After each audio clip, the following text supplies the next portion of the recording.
El físico es una fabricación de tus pensamientos. Hay un error muy común y es que las personas se acostumbran a verse por separado. Si no me gusta cómo me veo físicamente, trabajo sobre mi físico. Pero ¿y lo mental dónde lo dejas? Mientras que andaba en Venezuela y teníamos que trabajar en base a un dólar que era muy volátil. Ahora había un precio a las 2 horas, podía hasta doblar. Una persona para cambiar sus hábitos tiene que entender que es cambiar quién eres. ¿Qué pasa cuando tienes un atracón? Hay arrepentimiento de por medio. La tranquilidad no te deja arrepentimiento. En COVID tenías esa adicción de la comida procesada. ¿Por qué tenías esa adicción? Porque tenías más niveles de estrés y ansiedad. ¿Estás en un trabajo que te gusta o estás en un trabajo de mierda? Si no te sientes bien, cuando llega el fin de semana lo que quieres es escapar a través de tu ego. Quieres encontrar esa tranquilidad que ya sabemos de qué forma nos la ha enseñado el sistema. Yo creo que una persona que tiene sobrepeso esconde una herida emocional. Yo la escondí con los músculos. Mientras más músculo tenía, era como enviando un mensaje: no te metas conmigo, mira, yo soy... Pero realmente era una persona insegura.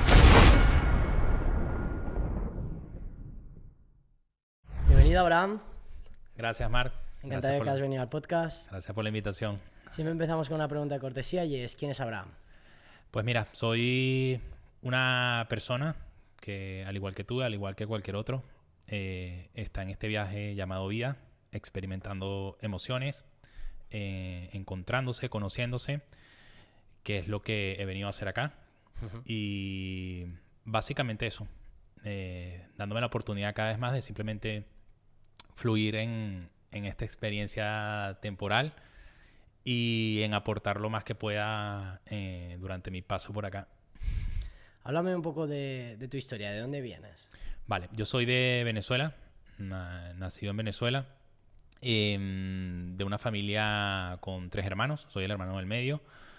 Mi familia era una familia, bueno, es una familia clase media-baja, una niñez normal, como todo, problemas aquí, problemas allá. Siempre desde pequeño hice deporte, tuve mucha garra de competencia, he sido muy competitivo, desde que tengo uso de razón he sido muy competitivo, de verdad, no, desde que tengo uso de razón he hecho deporte. Y he estado muy en conexión con mi cuerpo desde temprana edad. Luego ya paso por el colegio, etcétera, lo de siempre, y decido estudiar veterinaria porque me gustan mucho los animales. Me doy cuenta que no era lo que esperaba, luego administración de empresa, bueno, en fin, terminó teniendo un emprendimiento con un hermano de tiendas de suplementos, y es allí donde, digamos, decido dar el paso de deportes a gimnasio como tal, a entrenar fuerza como tal, porque bueno, por lo de la tienda, etcétera, estábamos empezando el negocio, teníamos que atender a las personas, entonces como que nos tenemos que poner fuertes porque eso nos va a ayudar a vender, etcétera. Y es allí donde empiezo a entrenar en el gimnasio más en serio. Empiezo ya a cuidar mi nutrición, etcétera. Y desde ese momento ya empiezo también a aprender de nutrición, de entrenamiento, porque nos gustaba ofrecerle a los clientes de la tienda este tipo de información, porque los suplementos no son mágicos. Entonces era como una relación ganar-ganar. Como que te digo, mira, esto tienes que acompañarlo, de comer de esta forma, hacer esto. Así el cliente veía resultados y lo fidelizábamos con la tienda.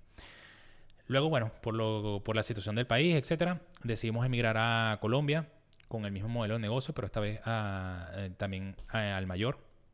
Y bueno, para hacer el cuento largo corto, también empiezo con el tema de las competencias de fisiculturismo. Yo era de los que decía que jamás en mi vida me pondré una tanga de esas para competir, pero bueno, ya ves cómo en la vida lo hice. Y, ¿sabes? Por todo este rollo de la tienda, hacernos nombre, etcétera. Y ahí tuve un clic con el fisiculturismo porque es un deporte que es mental, es totalmente mental. Y eso a mí me enganchó por completo porque había hecho muchos deportes, MMA, Muay Thai, Enduro, o sea, todo lo que te puedas imaginar. Y el nivel de desafío que para mí representó una preparación de fisiculturismo era algo que no me lo esperaba. Y claro, como soy muy competitivo, era como que mierda, esto no me puede vencer, pero era muy difícil. Y ahí me quedo enganchado con ese tema. Paralelo a mi negocio, a todo lo que hacíamos, yo siempre mantenía las competencias, competía cada vez que podía, etcétera, porque bueno, al final, a pesar de que vivíamos de la tienda de suplementos, que tenía que ver un poco con el fitness, era un negocio como cualquier otro, ¿sabes? clientes, facturas, etcétera, compromisos que hay que cumplir. Porque me dices lo de la tienda, pero en ese momento te gustaba el deporte, pero no el gimnasio, ¿no? ¿Por No, qué te da por empezar la tienda de suplementos? Sí, no, antes de la tienda me dedicaba más que todo a los deportes. Entonces, claro, era como un físico más atlético. Mi hermano y yo, que en ese momento era mi socio, decimos, "Buah, nos tenemos que poner más grandes, más fuertes". ¿Pero tomabais vosotros suplementos o por qué sale la idea de de hacer la una tienda de eso? suplementos. Porque básicamente en Venezuela nosotros habíamos ido a Estados Unidos y estábamos, ¿sabes? Esa edad donde ya tú empiezas como a buscar. En Venezuela el tema del emprendimiento se suele dar desde muy temprana edad porque digamos que a modo de tú sacar un título, etcétera, y vivir de un sueldo o de una nómina, no es no es lo ideal, ¿sabes? Por cómo son pagados los profesionales. Entonces como que tienes como que esa necesidad de salir a la calle a hacer comercio, a hacer emprendimiento, etcétera. Y nos dimos cuenta que en Venezuela no había un concepto de tiendas de suplemento tipo americano, ¿sabes? Que entras, están todos como en estanterías, etcétera, sino que era un modelo de negocio muy diferente. No había un concepto así. Nosotros creamos una marca, teníamos ropa, todo este tipo de cosas. Básicamente fue más buscando una entrada de dinero que de otra cosa. Ahora, como teníamos esa afinidad con el deporte, digamos como que eso hacía que fuera más atractivo para nosotros, que fuera más cool, porque bueno, es un negocio que al final es de gente joven, gente activa, entonces como que esa parte lo hacía un poco más divertido, digamos, porque tenía mucho que ver con lo que hacíamos, o sea, con el deporte. Y allí es donde decido empezar en el gimnasio. Estando en el gimnasio, una persona me ve, que fue mi primer preparador, y me dice, brother, tienes potencial para el fisiculturismo, veo que entrenas duro, etcétera, tal. Y bueno, yo decidí como que probar por eso, por darle como más nombre a la tienda, porque soy una ciudad muy pequeña, de esa típica ciudad donde todo el mundo se conoce, etcétera. Entonces, claro, al competir era como el de boca en boca, estos son los chicos de la tienda, ¿sabes? Era como para darnos a conocer. Y bueno, ahí fue cuando lo que te comenté, hice el clic de lo que implicaba a nivel mental este tipo de procesos de preparación. Y seguí, desde la primera competencia, seguí. Luego que emigramos a Colombia con el negocio, la familia de mi esposa está acá en Barcelona, venimos a visitarla. Y ya yo había venido hace mucho tiempo porque mi abuelo es de acá. Y me había hecho mucho clic la ciudad, me gustaba mucho. Y cuando venimos con mi esposa, a nivel emocional fue como algo muy agradable para ella y para mí, porque la familia de mi esposa es como mi familia también. Soy como un hijo para mis suegros, por suerte. Y en Colombia sí que tenía esa estabilidad económica, tenía esa seguridad, esa tranquilidad a nivel de economía, ¿Por qué te fuiste de Venezuela? por el tema de la situación del país.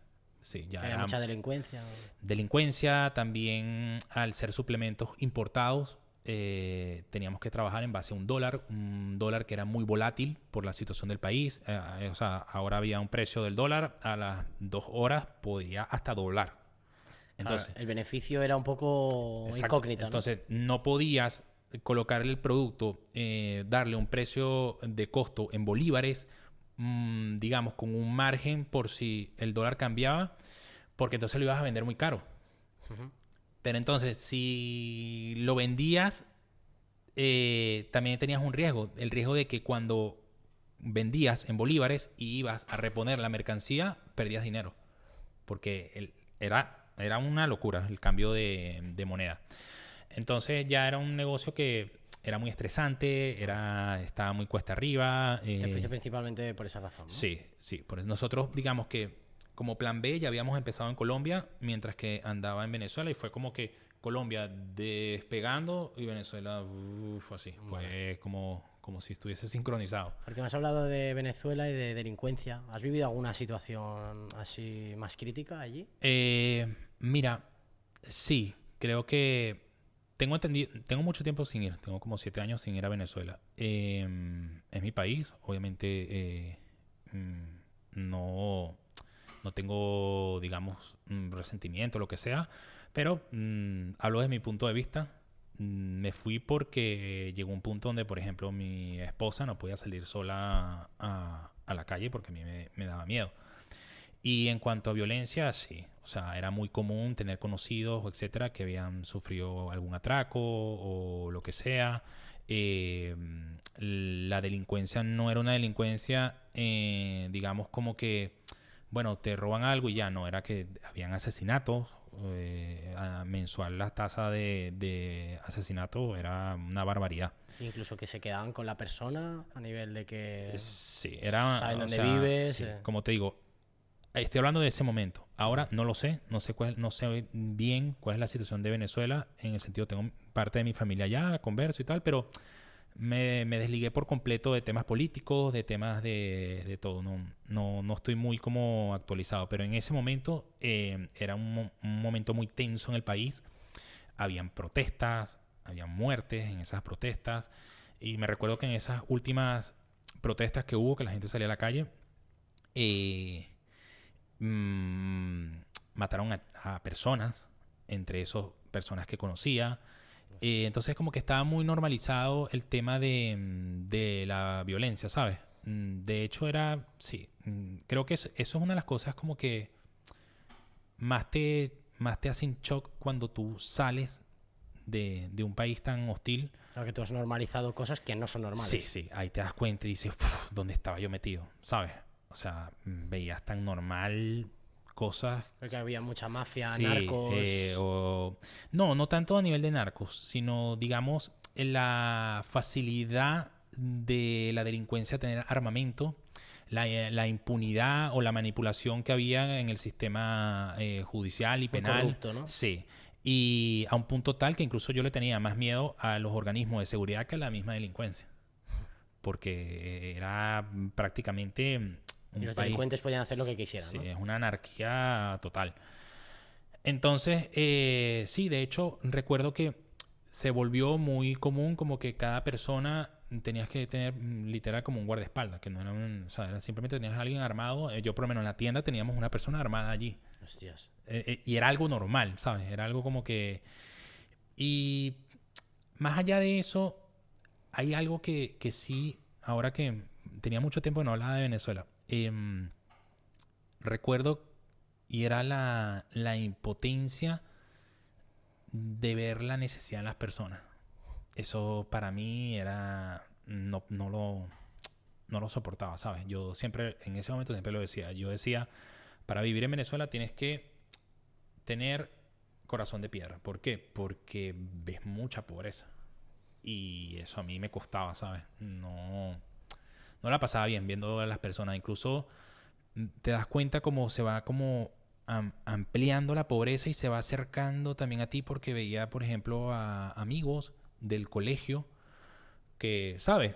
Normales, de familias normales, y ya los veías y la ropa se veía como desgastada, como vieja, estaban más delgados, ese tipo de cosas que tú dices, mierda, ¿sabes? Como que, wow, ya se está acercando a mí, ¿sabes? Ya es, qué sé yo, Juan de los Palotes que estudió conmigo, no sé, en secundaria, mira, ¿sabes?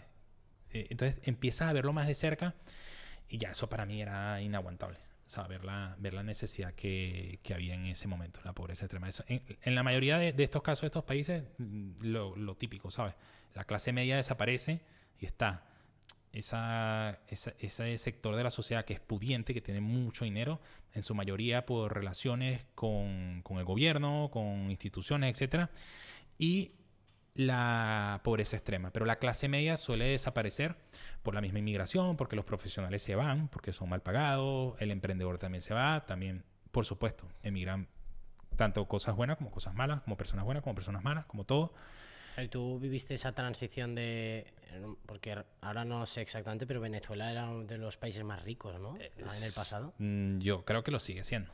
Solo que como es el más rico, es el peor, o el que es peor administrado, diría. Sí. Porque, claro, tú viviste un poco, cuando hablamos de la moneda y todo esto, tú viviste la desvalorización a nivel inflación y todo esto. ¿Cómo fue ese proceso? Tío, era una fucking locura. Claro, me estás haciendo hacer memoria, ¿eh? Porque Pero sí, o sea, yo recuerdo que en el día a día de la tienda de suplementos yo tenía que estar chequeando el cambio porque era como una locura. O sea, en cuestión de minutos se volvía a disparar el dólar. Entonces era como que, ¡buah! Tengo entendido que ahora está dolarizado. Llegó a ese punto que ya está dolarizado, pero en ese entonces no estaba dolarizado. Entonces no podías vender en dólares. Y era, incluso había momentos donde ganábamos más cerrando la tienda que dejándola abierta. Porque estando abiertos teníamos un riesgo de que la persona fuera a comprar y cuando ibas a cambiar los bolívares era como que perdí dinero, ¿sabes? Claro. Entonces era ese conglomerado de cosas. La situación económica, era un país muy inestable a nivel económico, a nivel de seguridad también. Entonces como que no tenía sentido estar allí. Y bueno, decidimos dar el paso a Colombia. Ahí, como todo, empezamos desde cero, avanzando. Porque la misma tienda de suplementos que tenías en Venezuela la hiciste en Colombia. Sí, digamos que con la tienda de suplementos nosotros pudimos hacer buenas relaciones con proveedores de suplementos americanos. Entonces, teníamos buenas relaciones con ellos y lo que hicimos fue que les pedimos la exclusividad a ciertas marcas para llevarlas para Colombia. Entonces, por una parte, era un poco más difícil porque era posicionar marcas nuevas que no estaban en el país, pero la otra cara de la moneda era que tú tenías la exclusividad. Uh-huh. Entonces, fuimos como que poco a poco metiendo esas marcas allá. Y a medida que vamos avanzando, en ese momento que ya la empresa sigue funcionando, de hecho, va de maravilla. Y, ¿en Colombia? Sí. Y volvieron a abrir en Venezuela. Ah, vale, volviste sí. Por eso te digo, es que ha cambiado mucho. Pero lo que diga es especular, es suponer, porque no lo sé. Y ya estando en esa estabilidad, a nivel emocional no nos sentíamos bien, ¿sabes? Estábamos como que nos sentíamos solos, etcétera. Entonces ya ahí tú te empiezas a cuestionar cosas como que, wow, ya logré, primero era tener mi negocio, ser independiente, etcétera. Lo logré en Venezuela. Luego pasa toda esta situación del país que fue difícil porque, o sea, imagínate tener un emprendimiento que sabes que la idea es buena, sabes que es rentable, sabes que va bien, que es un negocio que ya teníamos 2 tiendas, teníamos proyectos para abrir 2 más y de repente es como que un huracán pase y ¿sabes? Como que se sale de tus manos, no lo controlas. Entonces fue un momento, digamos, difícil, digamos, como que cerrar ese emprendimiento porque es como, tu primer emprendimiento es como un hijo, como un niño. Entonces, bueno, cualquier emprendimiento es un hijo. Y luego de eso, ya en Colombia, estando ahí, despegar de cero. Y ya cuando estábamos estables, como que otra vez, ¿sabes? Como que, bueno, ya. Porque claro, llegas de cero y estás, otra vez el proceso, ¿verdad? Y ahí empiezas a plantearte cosas. Como que, vale, estoy bien, estamos tranquilos, pero no, ¿sabes? Emocionalmente no estamos bien. Nos sentimos un poco solos o lo que sea. Y bueno, total que vinimos para España a visitar a mis suegros. La familia de mi esposa estaba acá ya en ese momento. Y ahí ya teníamos como que esas ganas de mudarnos para acá, de venirnos. Y pues esa fue la decisión que tomamos. Yo en el momento que tomo la decisión no me retiro de la empresa todavía, sino que traté de llevar la sociedad a distancia. Y ya para ese entonces seguía compitiendo y esas personas que yo fui, digamos, de forma muy espontánea, asesorando en cuanto a nutrición y entrenamiento por las tiendas, fue como un de boca en boca, porque yo realmente no trabajaba de eso. Mi entrada, mi fuente principal de ingreso era la distribuidora que teníamos en Colombia. Entonces, en el de boca en boca, las personas iban dando mi número, ¿sabes? Mira, con este chico me fue bien, me escribían, yo, bueno, vale, ¿sabes? Lo hacía así. Y me di cuenta que me gustaba mucho ese tema del físico, de cómo cambiar un físico, todo eso. Así que cuando nos mudamos para acá y empiezo a tener dificultades en la sociedad, en la comunicación, el cambio de horario era como un poco complejo. Y decido retirarme de la empresa y meterme de lleno con mi marca personal, con el tema de entrenamientos online y todo eso. Y en ese momento, bueno, llegó el COVID y ahí empezó, digamos, como que ese viaje que me ha traído al punto en el que estoy ahora. Yo retirándome de la empresa en diciembre, cerramos ese año contable, me retiro y creo que fue en febrero o marzo que nos encerraron, ¿no? Fue más o menos en esa época. Fua, pues ahí sí que ya me pierdo. Sé Sí, que fue es como, 2020, febrero, pero... sí, fue como febrero o marzo. O abril, creo que abril, mira, ahora Sí, me viene, algo así. Lo cierto es que estaba empezando el año. Marzo, Recuerdo abril. que estaba empezando con la marca personal y wow, o sea, imagínate, encerrado, nadie quería hacer. Aquí ya estabas en Barcelona, ¿no? Ah, sí. Nadie estaba para hacer un plan de entrenamiento y un plan de alimentación, ¿sabes? Nadie estaba preparado para lo que vivimos. Sí, todos alucinando. Y de paso, abrías las redes sociales y había entrenamiento gratis a montón. Entonces, como que... Sí, entrenan en casa, sí. Sí, entonces ahí empiezo en duda, mierda, ¿será que tomé la decisión incorrecta? ¿Qué hice?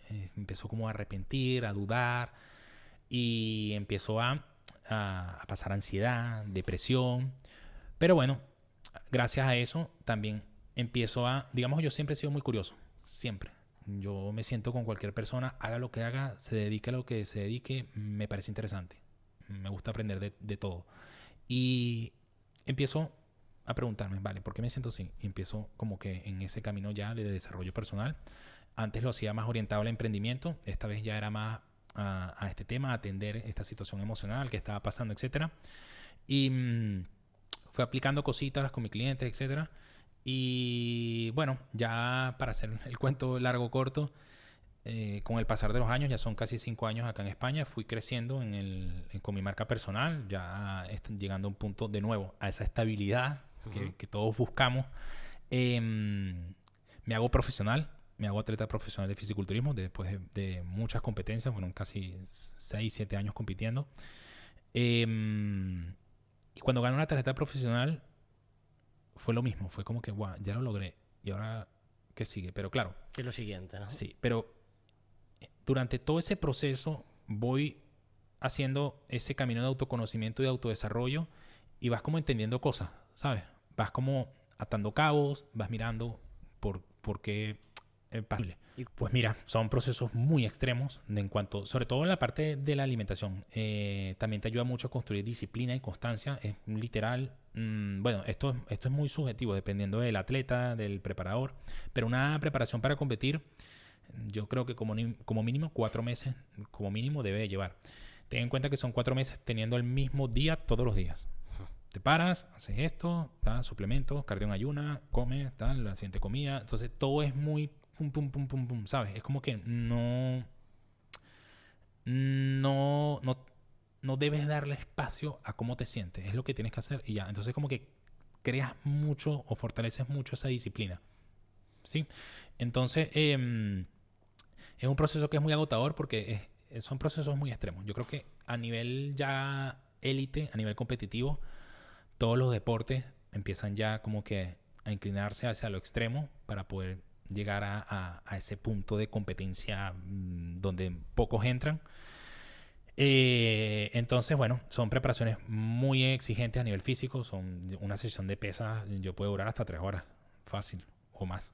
Joder. Dependiendo del grupo muscular, si era pierna o era espalda. ¿Y cómo solías entrenar, ¿no? Para tú prepararte durante esos meses? ¿Qué tipo de rutinas hacías? Acuérdate que en el fisiculturismo tú básicamente tienes que buscar proporción en todos los grupos musculares, etcétera. Entonces varía mucho dependiendo de las carencias que tú puedas tener. En esta última preparación yo me centré mucho en la cadena posterior, sentía lo que tenía que mejorar, que es la espalda, los glúteos y femoral.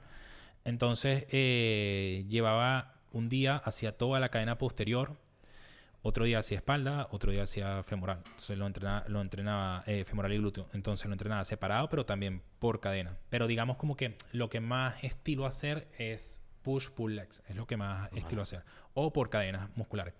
Son cosas puntuales para competir. O sea,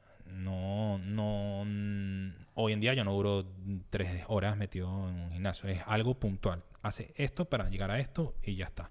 Porque cuando hablas de fisiculturismo, sí que hay algo que se habla mucho y es el tema de los egos. Ya no solo ego de las propias personas que se sientan superiores, sino que es como una batalla interna contigo mismo con la que tienes que lidiar, ¿no? ¿Cómo es eso? ¿Cómo has vivido eso? Sí, mira, es Es complejo, ¿sabes? Porque yo por medio de esas preparaciones y por ese camino del desarrollo personal, también empiezas a cuestionarte cosas porque hablo de mi caso, ¿vale? No quiero, no estoy generalizando. A nivel mental, tienes que tener muy, o por lo menos yo, pude darme cuenta que había construido una coraza de músculos para tapar ciertas inseguridades, ciertas cosas, ¿sabes? Es como curioso porque yo creo que las personas que tienen sus físicos hablan de todo. El físico envía un mensaje de quién eres a nivel mental, a nivel emocional, etcétera. Que si quieres más adelante hablamos de eso. Pero digamos como para responder a tu pregunta, a nivel de ego, sí, aprendes a dominarlo en cierto modo, pero ya cuando tienes cierto nivel de conciencia, entiendes que también la competencia es, o por lo menos en mi caso, era mucho también por el ego, era una búsqueda de reconocimiento, una necesidad de validación a través de mi físico, me validaba mucho con mi físico, repito, hablo de mi proceso, no de cualquier, es mi experiencia con el fisiculturismo. Entonces me di cuenta que agradezco mucho toda la experiencia que gané, todo o sea, fue perfecto, todo lo que pasa es perfecto, pero ya por lo menos hoy, que ni siquiera lo he comentado en redes, lo voy a decir acá por primera vez, decidí retirarme de las competencias de fisiculturismo porque ya era algo que representaba para mí más una necesidad de reconocimiento y de validación externa que disfrutar el proceso como tal. O sea, no era más el querer, sino el debo hacerlo por... Exactamente. Entonces yo creo que sea cual sea el proceso que tú hagas, sea una competencia de fisiculturismo, sea incluso un proceso físico, debes conectar con disfrutar del proceso. ¿A qué voy con esto? En mi caso es una competencia, pero en el caso de otra persona puede ser, quiero ponerme más guapo porque quiero conseguir una pareja. No es el sitio correcto. No deberías de hacerlo por una validación externa. Estás operando desde el sitio equivocado. Exactamente. Entonces, digamos que todo eso me ha enseñado muchas cosas. Y también algo súper brutal a nivel de ego es cómo el ego te puede convencer y cómo el ego, ojo con esto, se expresa por medio de tu cuerpo. Es decir, cómo somatiza ese sistema de pensamiento que tienes. En el caso de las preparaciones para competir, la alimentación es tan extrema que el olfato se te agudiza. Es decir, yo salí a hacer un cardio y si hay algún atleta de culturismo que vea este podcast, de seguro lo va a confirmar. Tío, o sea, yo tenía una pasada por una panadería o lo que sea que estaba a distancia y yo sentía el pan aquí, recién horneado. Entonces, claro, mierda, ¿será que son ideas mías o hablo con otros atletas? Sí, pasa, pero es la misma mente llevándote a comer, ¿sabes? Entonces es una locura porque te das cuenta de ese juego mental que hay entre tu mente y el cuerpo y también descubres esa capacidad física que tienes. Esa capacidad de cuando crees que no puedes más, sí que puedes más, cabrón. Y ¡buah! Entonces, yo creo que de ahí viene también a nivel general lo que es expandirte a nivel mental. Yo creo que cuando tú estás en un proceso físico, tu mente en cierto punto te va a querer detener. Es decir, ya. Los obstáculos, sí, ¿no? sí, hasta acá. Ya no puedes, ya no, me duele, lo que sea.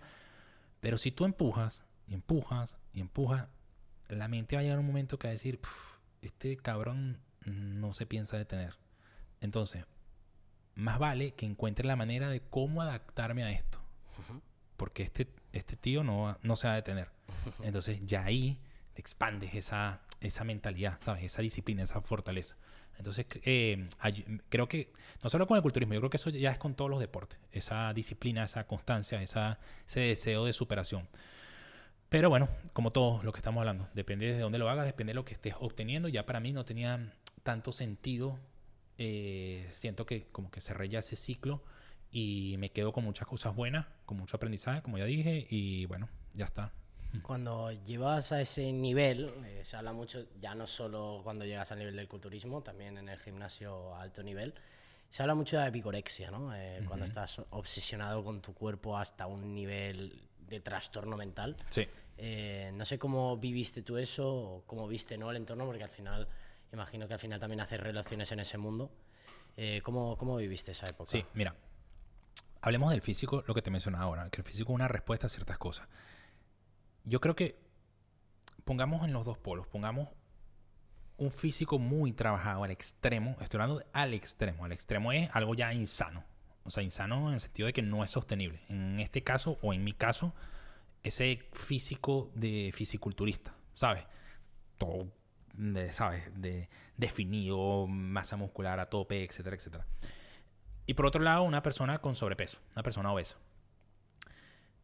Ambos pueden tener el mismo conflicto a nivel de inseguridad o de una herida emocional.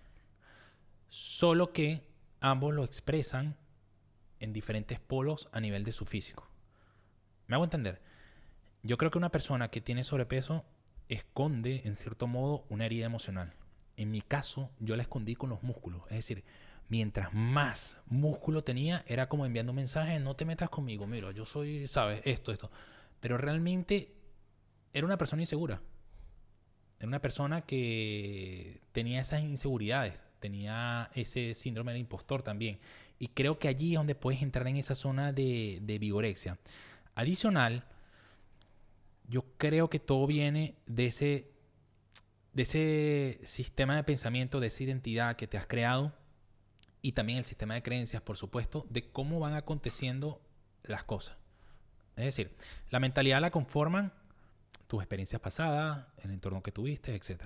Entonces nosotros constantemente estamos trayendo nuestro pasado al presente para experimentarnos en base a lo que creemos que somos.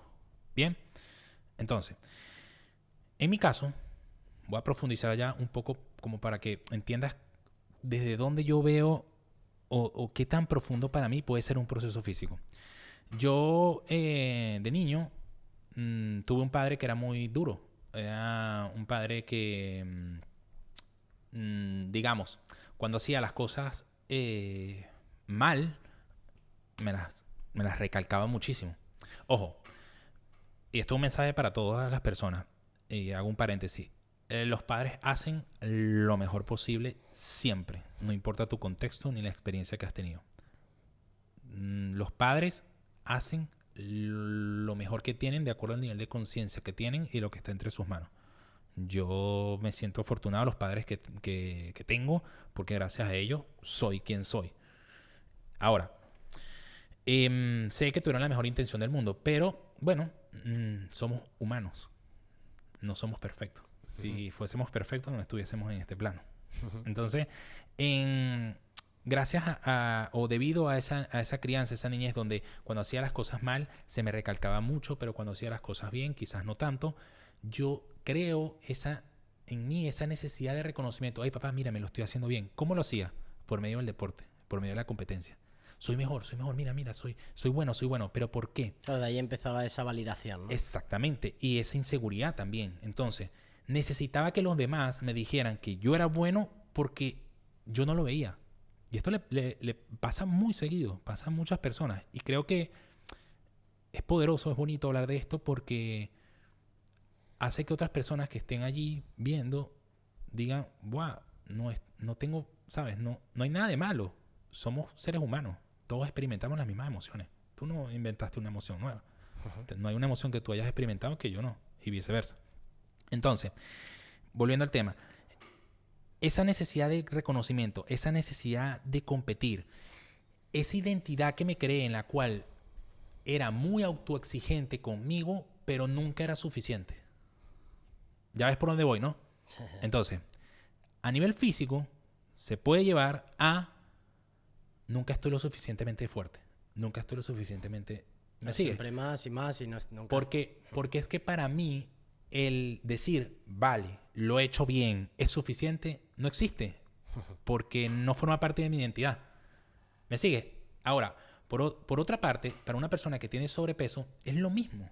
Es lo mismo. O sea, es una persona que por mucho tiempo o durante toda su vida se ha repetido y se ha creado una identidad de que es una persona gorda o con sobrepeso. Entonces, ¿qué necesita esa persona para experimentarse? Necesita para experimentarse como lo que cree que es. ¿Qué cree que es? Una persona incapaz de bajar peso, una persona gorda. ¿Qué necesita para experimentarse ahí? Lo sabe, ella lo sabe. Comer mal, no ser disciplinado, no ser constante. Entonces, realmente nosotros a nivel consciente podemos pensar que estamos haciendo las cosas de algún modo, pero quien te está guiando es tu subconsciente. Y esto es tan brutal que a nivel del físico también se expresa. Es decir, cuando tú segregas, cuando tú experimentas una emoción, en tu cuerpo se segregan fluidos, ¿vale? Estos fluidos estimulan receptores, células que tienen receptores. Bien, ¿qué pasa? Cuando tú segregas en mucha cantidad estos fluidos que están relacionados a una emoción, bien, para que a nivel bioquímico en tu cuerpo es para poder experimentarte en eso que estás viviendo. Cuando tú segregas mucho estos fluidos, daña los receptores e incluso los puede matar. Entonces, ¿qué pasa allí? ¿Cómo tú puedes llegar a ese estado, a esa intensidad emocional que estás acostumbrado a llegar? Al tener menos receptores, ¿qué vas a buscar hacer? Segregar más cantidad de esa sustancia en particular para poder llegar a ese estado. Te lo llevo a un plano más pragmático. Es decir, una persona que se ve al espejo, una persona que puede ser, no sé, anoréxica y se sigue viendo gorda en el espejo. ¿Es por qué? Porque es la propia percepción que tienes sobre ti mismo. Es prácticamente, para mí, eres adicto a eso. O sea, aunque no lo creas o aunque no lo veas, eres adicto a esa sensación. Pasa mucho con las personas que se sobreexigen, empiezan muy bien en el proceso y por una u otra razón terminan abandonando. Y caen incluso peor que como empezaron. Para volver pero realmente se están satisfaciendo. ¿Satisfaciendo a quién? A esa identidad que se han creado. Entonces, a nivel físico, porque esto quizás se conoce más a nivel mental, ¿vale? Pero a nivel físico, esto también funciona de esta forma. Es decir, es tan brutal que esos receptores, cuando tienen ese proceso de separación celular, donde nace una célula hermana o hija, esta célula nueva viene condicionada con mayor cantidad de receptores para esa sustancia. Es decir, que si tú eres una persona que estás acostumbrada a experimentar estrés por cualquier estupidez de tu día, puedes crear una adicción a ese estrés, a ese cortisol, y las células nuevas que vayas creando vienen con una sensibilidad mayor a ese estrés. ¿Qué es lo peligroso de esto? Que cierras receptores a otras cosas. Como por ejemplo puede ser serotonina, e incluso vitaminas, e incluso péptidos de cadenas de proteínas que ayudan a la creación de tejidos. Entonces, llevando esto también a otro plano o a otro ejemplo, pasa con la comida procesada. La comida procesada es lo mismo. A nivel mental tienes un enganche allí. ¿Cuál es ese enganche? Escapar de X situación. ¿Por qué escapamos? ¿O por qué creemos que por allí escapamos? Porque es lo que nos han enseñado. Desde niño, esos momentos felices, feliz cumpleaños, la palabra feliz. ¿Qué ocurre allí? Uh-huh. Dulce. ¿Cuál era el momento más esperado de ese cumpleaños? El pastel. Era como, ya llegó el momento, el ritual, ¿sabes? Llegó el momento más esperado. Dame azúcar. Entonces, imagínate toda una vida tú relacionando y memorizando experiencias en la cual la felicidad, que para mí la felicidad es el nombre comercial de la tranquilidad, uh-huh. Asociando la felicidad con el placer, que es lo que obtienes por medio del consumo de azúcar. Entonces, no es casualidad que hoy en día, si tú tienes un día estresante de trabajo o lo que sea, o estás pasando por una situación compleja, perdón, que sí puedas creer que encuentras esa tranquilidad en un dulce, por ejemplo. Claro, porque lo tienes muy asociado. Lo tienes ya muy asociado. Tienes como una ruta cognitiva en tu mente a eso. Eso, digamos, a nivel de sistema de pensamiento. Si yo lo llevo a nivel, digamos, ya físico, bien, ¿qué pasa allí? Que en la dopamina, en este caso la dopamina que se genera a través de los alimentos procesados, porque yo creo que también hoy en día se ha satanizado un poco la dopamina. Como que cuando hablamos de dopamina, oh no, la dopamina no está mal. De hecho, la dopamina forma parte de nuestro organismo. Y nuestro organismo es perfecto. Tu cuerpo es una máquina perfecta. Todo está precisado. Lo que nos ha jodido es básicamente todo lo que nos hemos alejado de esa parte primitiva, de esa parte natural de nosotros. Bien, entonces, en cuanto a la alimentación, ¿qué pasa allí? Tú tienes dopamina cuando entrenas, segregas dopamina. Que cuando tienes sexo, por ejemplo, también. Pero ¿qué es lo que pasa? Que el mecanismo de obtención es diferente. Es un mecanismo más natural en nosotros. ¿Me sigues? Uh-huh. Entonces, esta dopamina, que es una dopamina desproporcionada, genera una estimulación. Como es desproporcionada y en cantidades que no son naturales en nosotros, nuestro cuerpo se descontrola. Bien, entonces, ¿cómo actúa ella? Ella entra en el cerebro estimulando una neurona. Esa neurona estimula la otra, bien.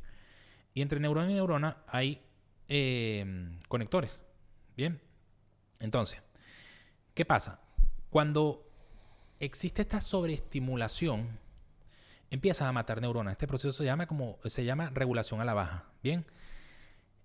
Cuando empiezas a matar neuronas, tu cuerpo, como es perfecto, se quiere defender. ¿Cómo se defiende? Bloquea estos conectores para evitar ese efecto dominó de estimulación de neuronas. ¿Qué pasa? Que cuando lo bloqueamos, no generamos esa estimulación. ¿Y qué hacemos nosotros? Como lo hace cualquier persona con cualquier droga. Subes la dosis para poder llegar a esa estimulación. Por eso es que una persona empieza con un muffin, luego tienes el muffin y el helado, luego ya no es el muffin y el helado, sino que es otra cosa. Y es no parar eso. Entonces entras en un círculo. ¿Por qué un círculo? Porque al final los hábitos se representan en 3 fases. Está la señal, la acción y la recompensa. Entonces, ¿qué pasa? Tienes la señal, que puede ser un estrés, puede ser una situación de ansiedad, puede ser X cosa. Tienes ese proceso de acción. Ese proceso de acción se ha visto interferido por el modernismo, por la facilidad, por la inmediatez. Entonces, tienes también la recompensa. ¿Qué es lo que pasa? Que como tienes esa confusión en que piensas que vas a obtener tranquilidad por medio de alimentos procesados, ¿qué haces tú? Comes dulce. Al comer dulce, liberas dopamina. Y la dopamina es el principal enemigo de la serotonina. La serotonina actúa totalmente opuesta. Más que estimular, relaja el cerebro. De hecho, bloquea los receptores para que el cerebro se tranquilice. Es esa sensación de serenidad. Entonces, el principal enemigo de la serotonina es la dopamina. Entonces, ¿qué haces tú? Estás consiguiendo dopamina pensando que estás buscando serotonina. Entiéndase como tranquilidad o felicidad. ¿Qué es lo que pasa? Que como es algo que no es natural en nosotros, te genera ciertos descontroles. Esa dopamina que es fugaz, esa estimulación que es fugaz, luego baja. Al bajar te encuentras en el mismo sitio inicial. Uh-huh. ¿Bien? ¿Cuál es el sitio inicial? Me sigo sintiendo como una mierda. Sigo sintiendo la misma ansiedad. Entonces, ¿qué haces tú? Vuelves a repetir el ciclo. Y así vas. Y así vas. Y a nivel de pensamiento vas reforzando eso. Te vas justificando, vas validando lo que estás haciendo. ¿Por qué? Porque es lo que conoces, es lo que crees que eres. Entonces ahora imagínate toda esa combinación de cosas. De experiencias desde niño. Para mí el azúcar es la droga más peligrosa que hay. Porque es legal, es de fácil acceso. La venimos consumiendo desde que somos niños. Es incitada. Aquí en los Juegos Olímpicos de Barcelona en los años 90 había una campaña de una bebida achocolatada con que es más azúcar que otra cosa, donde tenían atletas como Rivaldo, como futbolistas, astros del fútbol, diciendo que era la bebida de los deportistas. ¿Qué crees tú que hace una madre? al ver esa publicidad. Le da a su niño. ¿Me sigue? Entonces, Sí, sí. no es solamente algo del entorno familiar. Estamos hablando de un entorno más grande, de un entorno social, de un entorno cultural, de un entorno donde incluso diría, o me atrevo a decir, que está premeditado para que funcione así. Para mí no es, o sea, no es casualidad que, por ejemplo, en países como Estados Unidos tengan el índice de obesidad más alto.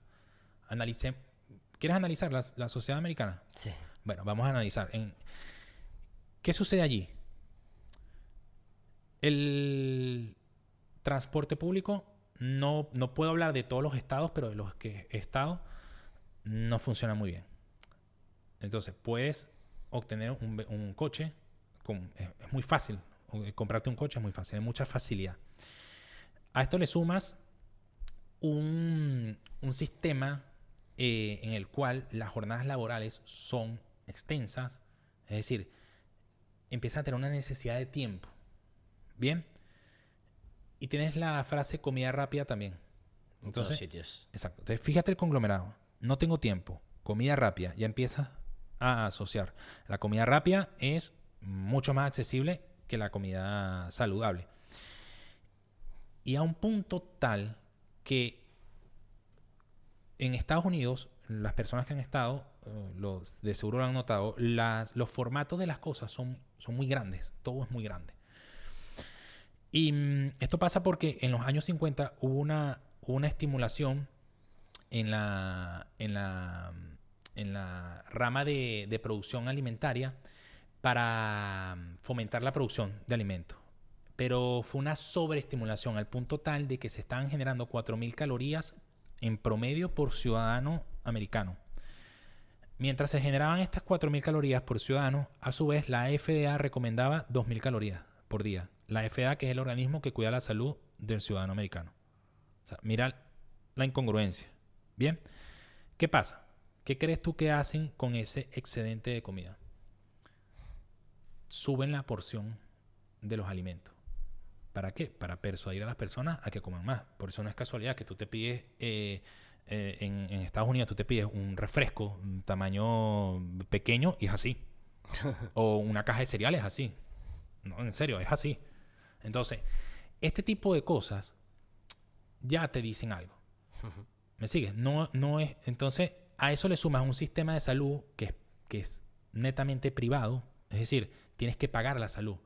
Entonces ya tú empiezas a atar los cabos. Vale, mira todo este tipo de cosas que van llevando prácticamente a que la persona enferme y pague salud, enferme y pague salud. La industria alimentaria y la industria farmacéutica estando allí en esa sinergia económica. ¿Me sigues? Claro. Entonces, empiezas a darte cuenta, ¿por qué en el sistema educativo no enseñan de nutrición? ¿Por qué no te enseñan de hábitos saludables?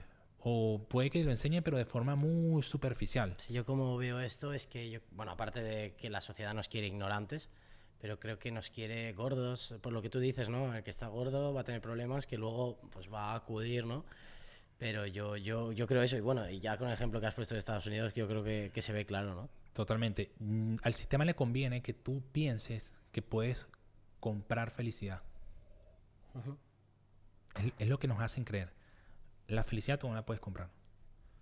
Tú no puedes ir a un sitio y comprar tranquilidad. Es imposible. Otra diferencia es que la tranquilidad no te deja arrepentimiento. O sea, si tú haces algo que te hace sentir tranquilo, si tú vas a tu gimnasio, comes saludable, no tanto comer saludable un 100%, porque yo soy de los que pienso que en la nutrición no tienes que descartar ningún alimento, tienes que darle la proporción adecuada, que es diferente. Entonces, si tú haces un día donde te sientes bien, como comes, como que estuviste en movimiento, etcétera, al día siguiente tú no te vas a sentir arrepentido. Nadie se siente arrepentido de haber hecho algo que te haga feliz. Ahora, ¿qué pasa cuando tienes un atracón? ¿Cómo te sientes al día siguiente? Ya esa es otra señal. Hay arrepentimiento de por medio. Sí, es lo que suele pasar, lo que hablábamos antes del corto plazo, ¿no? Y el largo plazo. Al final buscas esa dopamina barata, pero luego bajas. Luego te comes la lechuga y no sientes nada, pero a largo plazo te sientes bien, ¿no? Sí, porque el tema está volviendo al punto del sistema. Al final, ese mecanismo está en nosotros desde hace mucho tiempo. Está esa parte, esa zona del cerebro, que es la zona rectil, que es muy primitiva, que es la que te genera esos estímulos a nivel físico. Si tú, de seguro, porque yo también, todos, cuando sentimos ansiedad, ¿qué sucede en nuestro cuerpo? Corazón, la respiración se acelera, empiezas a sudar, empiezas a sentirte inquieto. ¿Qué crees tú que pasa allí? El cuerpo se está preparando para una amenaza. El cuerpo se está preparando para sobrevivir, para un peligro. ¿Qué es lo que pasa? ¿Por qué se prepara de esta forma? Porque ¿cómo crees tú que reacciona mejor tu cuerpo? Estando con el sistema respiratorio activo, con el sistema circulatorio activo, estando inquieto, estando en modo alarma, o estando yo aquí así. Imagínate que aquí así. ¿Cómo crees tú que reacciona mejor? Por supuesto que de la primera manera. Claro. Ok. ¿Qué es lo que pasa? Que luego de que o mejor dicho, paralelo a esos estímulos está otro estímulo, que es esa parte donde se segrega o se dispara esa emoción. Esa emoción está ligada a el sistema de recompensa. Y ese sistema de recompensa está ligado al razonamiento. Bien, es decir, está pasando esto en mi cuerpo, ¿qué hago para solucionarlo? ¿Me sigue? Entonces, esta zona, que es donde ya empieza a entrar más en juego la mente, si mal no recuerdo, se llama la zona límbica, la parte límbica del cerebro. Allí, digamos que no hay mucho que hacer, o por lo menos para una persona que está empezando a cambiar sus hábitos. Es decir, la emoción se va a generar. Ese sentimiento, esa amenaza va a estar, el peligro va a estar, lo vas a experimentar. Ahora, el sistema de recompensa también va a estar. ¿Ok? Lo que tú puedes cambiar es esa parte de racionamiento. Esa parte en la cual tú dices, vale, me siento así, voy a obtener esta recompensa. Es decir, poniéndotelo en un ejemplo para que se entienda mejor. Si nos vamos a mucho tiempo atrás, cuando éramos cavernícolas, la amenaza o el cerebro reptil se disparaba de la misma manera. Pero en ese tiempo era, mierda, estamos saliendo de una cueva, vamos a cazar un mamut. ¿Vale? Entonces, el cuerpo se prepara. Sales a obtener la recompensa. El tema es que el peligro, que aquí es donde mucha gente se confunde, el peligro no lo representa el animal que cazábamos en ese momento. Ese no era la amenaza. La amenaza no era el mamut ni el tigre de dientes de sable. La amenaza era no morir de hambre. Esa era la verdadera amenaza. ¿Qué representa entonces el animal? La recompensa. Pero era, ¿y qué acción tenías tú que tomar para esa recompensa? Salir, ganártelo. Eso es superación. Si nosotros trasladamos esa eventualidad al modernismo actual, es lo mismo. Solo que ahora las amenazas para nosotros no es morir de hambre. La amenaza es, no encajo en la sociedad, tengo problemas con mi jefe, tengo problemas con mi pareja. Entonces, nosotros en vez de buscar esa recompensa por una vía más natural, nos vamos a lo fácil. Tú puedes tener las mismas sensaciones de llegar a casa y estar estresado para tú relajarte, para poder entrar en ese darte esa tranquilidad. Lo puedes obtener por medio de una sesión de entrenamiento, por medio de una sesión de yoga, por medio de una sesión de respiración consciente. Lo puedes hacer. El tema es que tienes que dejar algo. Y eso es lo que no nos gusta. Nos gusta lo rápido y inmediato. Todo instantáneo. Entonces, ¿qué hacemos? Pido una pizza. O me tomo un trago. O, ¿sabes? Pero en realidad está pasando lo mismo. Señal, acción, recompensa. Señal, y así funcionamos con todo. Entonces, ¿qué te quiero decir esto? Que cuando tú trabajas sobre ese sistema de razonamiento, que al final ese sistema de razonamiento es muy subjetivo, porque lo has creado tú y lo has creado sobre pajas mentales, lo puedes moldear. Y al tú moldearlo, ya puedes plantearte cambiar ciertos eslabones de esa eventualidad. Es decir, la acción que hago para obtener esta recompensa, la cambio esto por esto. Y voy a obtener la misma recompensa. Me voy a sentir bien. Es decir, en vez de comerme el dulce, hago esta otra cosa. Y me voy a sentir bien. Y lo mejor de todo es que no voy a tener arrepentimiento luego. Entonces funciona de esa forma. Sí, veo los hábitos mucho como las sensaciones, ¿no? Hay algo que se me asemejó mucho porque había gente que decía que quiere dejar de fumar, por ejemplo, y te decía, hay que sustituirlo, ¿no? Como decías, no hay que eliminar un hábito, hay que poner otro que te lleve a esa sensación. Pues fumar, por ejemplo, decían mucho de hacer deporte. Y está muy bien, y creo que es un hábito muy bueno, pero en mi caso, por ejemplo, a mí un hábito que me llevó a la misma sensación fue la de meditar, la de respiraciones. Porque es la misma sensación. Hablamos de hábitos, ¿no? Sí. Vamos a hablar de qué te hace fumar o qué sientes al fumar. No, es que estoy muy estresado. Vale, sí, eso es lo que tú quieres decir de tu cabeza. Pero ¿qué sientes, no? Respira. Al final, fumar no deja de ser el... Pues lo mismo, meditar. Al final yo veo los hábitos como eso. Son cosas, son sensaciones que tienes que puede ser por este objeto A, B o C o por diferentes cosas, pero al final va por sensaciones. Justo has hablado de esto y quería comentarlo porque la verdad, de esto de lo que has hablado lo tengo súper interiorizado, ya que te lo decía antes que yo soy de negros y blancos. La época que empecé con el cambio físico me hice un intensivo de lectura de hábitos. Y me gustaría recomendarles aquí, no sé si te los has leído, probablemente sí, el libro del poder de los hábitos y hábitos atómicos. Hábitos atómicos, sí. De hecho, él menciona mucho esa parte del mecanismo. Es que funciona de esa manera, sí. Totalmente. Al final, eso, estamos ante una amenaza, ante un miedo. En eso se resume todo. Claro, decirlo así, quizás hay personas que no van a entender mucho. ¿Miedo qué? Yo no, sí que tienes miedo.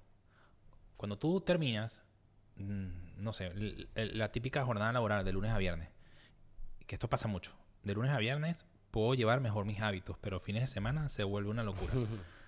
Entonces, yo te puedo decir, vale, pero es que es por algún miedo, ¿no? ¿Cómo que miedo? ¿Cómo que mis atracones? Sí, puedes analizar que quizás esa jornada laboral, ¿qué significado tiene para ti? ¿Estás en un trabajo que te gusta o estás en un trabajo de mierda? ¿Te sientes bien con tu trabajo o no? Porque si no te sientes bien, cuando llega el fin de semana lo que quieres es escapar, olvidarte un poco de esa situación. Claro. Y para olvidarte quieres encontrar esa tranquilidad que ya sabemos de qué forma nos la ha enseñado el sistema. Pero al final lo que estás haciendo es huyendo, te estás distrayendo. Saliendo de tu realidad. Exactamente. A través de tu ego, a través de eso de esa identidad que te has creado. Antes hablabas de la comida rápida y quiero hablar sobre esto porque creo que es un tema bastante importante. Hablamos de la inmediatez antes, de que hoy en día está todo ya. O sea, tenemos el globo y hay 40 aplicaciones más en las cuales tú estás en casa y probablemente de esa lista habrá una o dos de las que puedes comer saludable. Pues McDonald's, tienes acceso a mucha comida de mierda y creo que hay un problema hoy en día. De hecho, mi problema con el cambio físico fue un poco por el COVID, que llegué a desarrollar una adicción extrema a la comida rápida. Y creo que hay mucha gente en esta situación. ¿Cómo podemos salir? Yo salí de ahí, pues obviamente, siendo consciente del problema y queriendo cambiar, que eso es lo más importante. Sí. Pero para esa gente que es adicta a la comida rápida, ¿qué es lo que puede hacer? ¿Qué plan de acción puede tomar para empezar a cambiar? Antes de responderte, fíjate lo que tú mencionas. En COVID estabas adicto a eso. No es casualidad, es lo que estaba hablando. ¿Recuerdas que te lo dije? En COVID experimenta ansiedad, depresión, etc. Es lo mismo. Tenías esa adicción porque tenías esa adicción, porque tenías más consumo de la comida procesada, porque tenías más niveles de estrés, de ansiedad. ¿Por qué? Por la situación del COVID como tal. Mira, yo creo que una persona, ya para responder tu pregunta, para cambiar sus hábitos, tiene que entender qué es cambiar quién eres. Y creo que, yéndome al tema del fitness, al tema del físico, hay un error muy común y es que las personas se acostumbran a verse por separado. Es decir, si tengo un problema a nivel físico, es decir, no me gusta como me veo físicamente o lo que sea, trabajo sobre mi físico. Vale, pero ¿y lo mental dónde lo dejas? ¿Dónde dejas lo espiritual? Entonces, me voy a otro ejemplo. Si tengo un problema a nivel mental, ¿qué hago? Voy a un psicólogo, a un terapeuta, etcétera. ¿Dónde dejas el físico? O sea, estamos acostumbrados a atendernos por separados cuando no estamos separados. O sea, todo Es un conjunto, sí. es un conjunto de cosas que te conforman. Y ese conjunto de, de cosas que te conforman es quien tú eres. Entonces, una persona que quiere cambiar sus hábitos de verdad y de forma sostenible, tiene que trabajar en su sistema de pensamientos, tiene que trabajar en su sistema de creencias, tiene que trabajar también en su espiritualidad. Y eso es lo que va a dar como resultado el físico. Para mí, el físico es una fabricación de tus pensamientos. Y yo lo he visto así, que al final, y sobre todo para cuando quieres hacer un proceso, es que sí puedes tener una fuerza de voluntad extrema por cambiar tu físico, pero es que la parte en la que das el cambio entre conseguirlo y no conseguirlo es la mente. Sí, y ahí entra en juego cuando hablo de cambiar tu sistema de pensamiento, tu sistema de creencia, ya estamos metiéndonos en otras zonas que no tienen por qué estar separadas. Es decir, ¿qué zona? Tu sistema de familia es una. La familia es un sistema. En ese sistema hay roles, hay jerarquías, hay lealtades. Entonces, hay que tener muy presente que hay muchas cosas que se mueven a nivel consciente, pero la mayoría se mueven a nivel subconsciente e inconsciente. ¿Qué quiero decir esto? Te hablo de casos puntuales. Por ejemplo, estuve trabajando con una chica que ella tiene hijos y cuando compraba dulces en casa se los comía todos. Todos se los comía. Conversando con ella, hablando, etcétera, trabajando a nivel mental. En su niñez, el padre era muy autoritario y este tipo de alimentos lo racionaban en casa. Era como, te comes esto y ya. O sea, era como...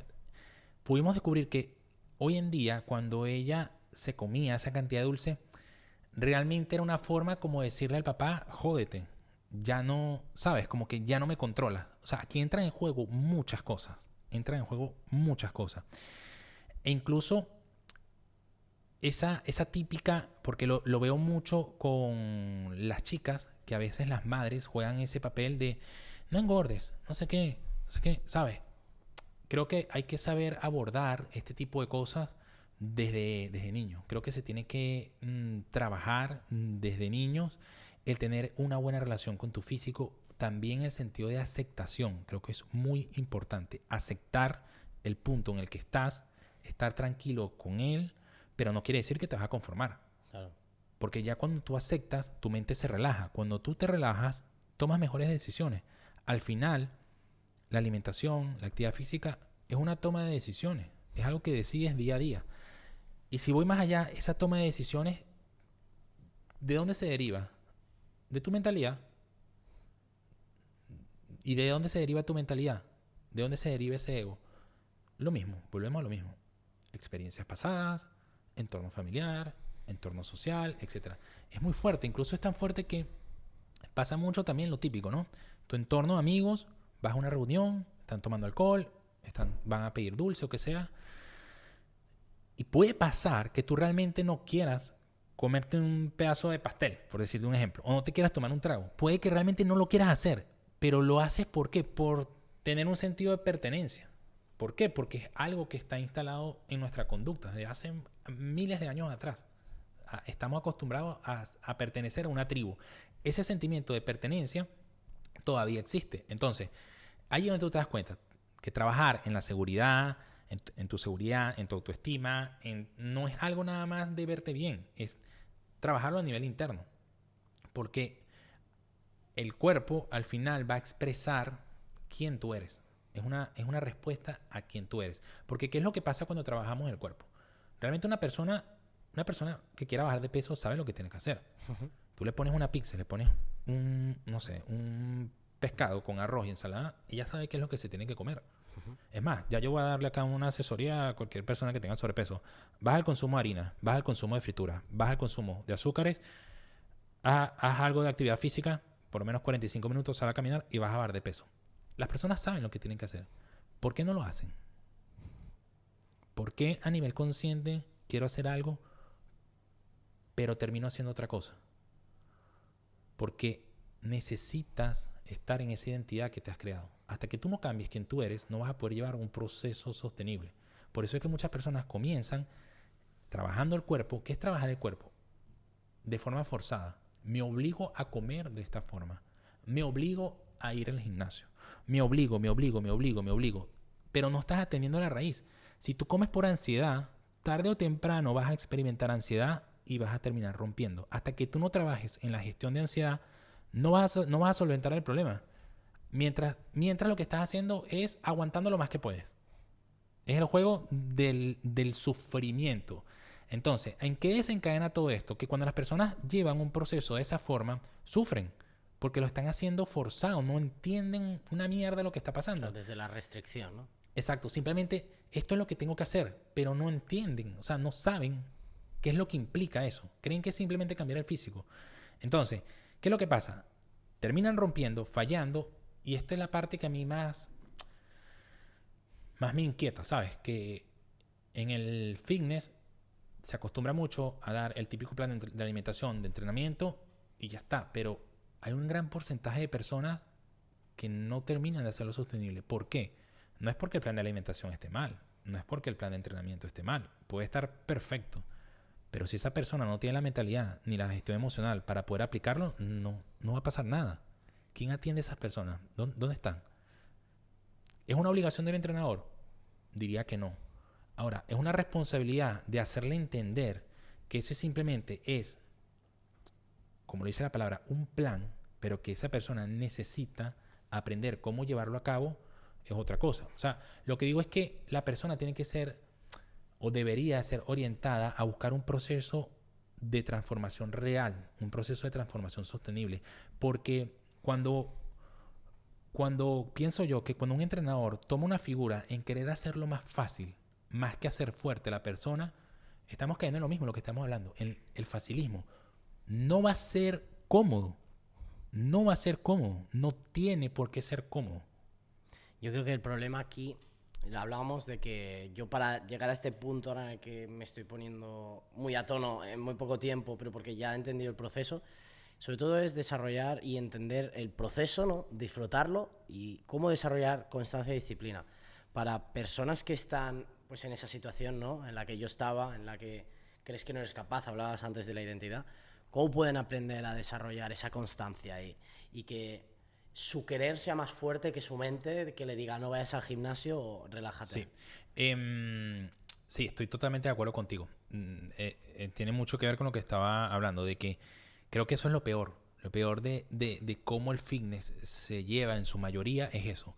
Es no tanto que la persona como que pierda el proceso, perdió lo que pagó por el plan. No. Creo que lo que más hace daño es esa reafirmación de que no soy capaz. Porque lo intenté, fallé. Lo vuelvo a intentar, vuelvo a fallar. Lo vuelvo a intentar, vuelvo a fallar. Cuando se quieren dar una nueva oportunidad, ya lo están haciendo desde el miedo. ¿Y qué hace el miedo? Lo que estaba mencionando. El miedo te hace tomar decisiones desde el estrés. El miedo incluso comprime tu sistema inmune. O sea, tu cuerpo, cuando experimenta el miedo, está todo menos receptivo a cosas buenas. Entonces, ¿qué consejo le daría yo a las personas? Lo primero es borrón y cuenta nueva.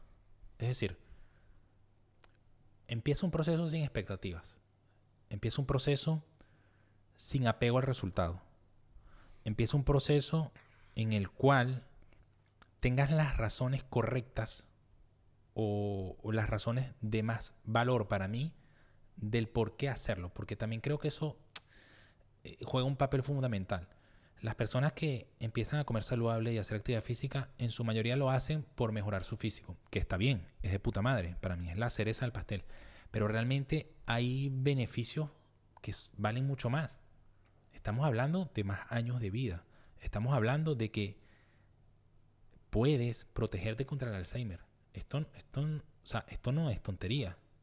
La actividad física está comprobado científicamente. Hay una científica llamada Wendy Suzuki, tiene 25 años estudiando el cerebro. Pudo determinar que en la zona del cerebro donde se almacena la información, donde el hipocampo, si mal no recuerdo, en esta zona del cerebro, donde se almacena la información, donde se almacena el aprendizaje, donde se almacena esas rutas de memoria, lo único que la estimula y que puede crear regeneración en las células que están allí es la actividad física.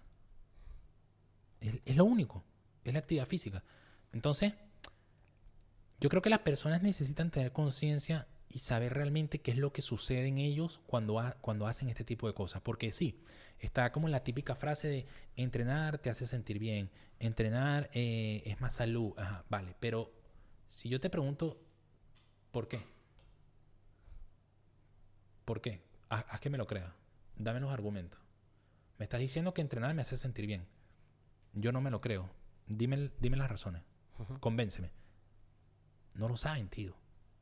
No saben lo que sucede allí. No saben que hay cierta segregación de hormonas, de neurotransmisores, que ocurren muchas cosas que lo más brutal es que ocurren al momento. Que esta es otra cosa. Las personas creen que no obtienen beneficios porque, o sea, me explico. Pasa mucho que la persona va al gimnasio, pasa una semana, no ve cambio y ya como que se desanima y se va. Pues resulta que sí hay cambio, resulta que sí tienes beneficios, solamente que no a nivel físico, pero a nivel interno sí. Entonces, ¿qué pasaría si las personas llevaran un proceso de allí? Un proceso en el cual tengan conciencia de que mierda, estoy mejorando mi calidad de vida. O sea, creo que es bastante penoso o es bastante difícil sufrir de Alzheimer. Para mí es una enfermedad que es terrible. Sí. ¿Por qué no protegerte? Para mí, ¿sabes? O sea, yo creo que es que ven pues bajar de peso, por ejemplo, el gimnasio. Te lo decía el otro día, yo voy allí a levantar pesas. No quiero levantar pesas. Pero si cambias un poco la frase y dices, yo voy allí a entrenar mi físico y mi parte mental, cambia el juego, ¿no? Oye, yo voy a hacer esto, pero sobre todo es que yo creo que en lo que más hay que indagar, porque yo es donde más he notado. Yo ahora sí he bajado 10 kilos y he llegado a este punto porque he aprendido mucho. Sobre todo, querer aprender, entender. Porque sí, está muy bien tener un entrenador que te dé un plan, lo que tú dices. Pero es que a lo mejor lo más interesante es no te digo enamorarte, pero que te guste al nivel de decir, preguntarte las cosas, ¿no? El entrenador me ha dicho esto, vale, ¿por qué tengo que entrenar esto? ¿Qué tipo de entrenamientos hay? Estudiar un poco todo, entenderlo. También, que podemos hablar, la alimentación. Buah, es que en la escuela no te enseñan nada. O sea, ahora mismo, cuando empiezas ya a formarte y a buscar información, que en YouTube hay libros, pero sobre todo en YouTube hay muchísima información gratuita. ¿Qué tengo que consumir? Porque te hacen la pirámide esta, que de esta sí. Se puede hablar muchas cosas, pero al final sales de allí que dices, vale, proteína, carbohidratos, ¿qué necesita mi cuerpo? ¿Qué necesito para tener resultados? Sí. Mira, realmente la figura de un entrenador no debería estar. Yo creo que el cuerpo es perfecto. Yo creo que el problema que hay es que hemos perdido la conexión con él. Tu cuerpo te da señales a ti de absolutamente todo. Él está lleno de sensores, de señales que te dicen hasta dónde llegar, qué tienes que hacer. No sé, por ejemplo, una persona tiene sobrepeso, empiezan a doler las articulaciones. ¿Sabes? Entonces, es un tema de tú conectar con tu cuerpo. Yo creo que el entrenador debe orientar a la persona a que vuelva a generar esa conexión con su cuerpo.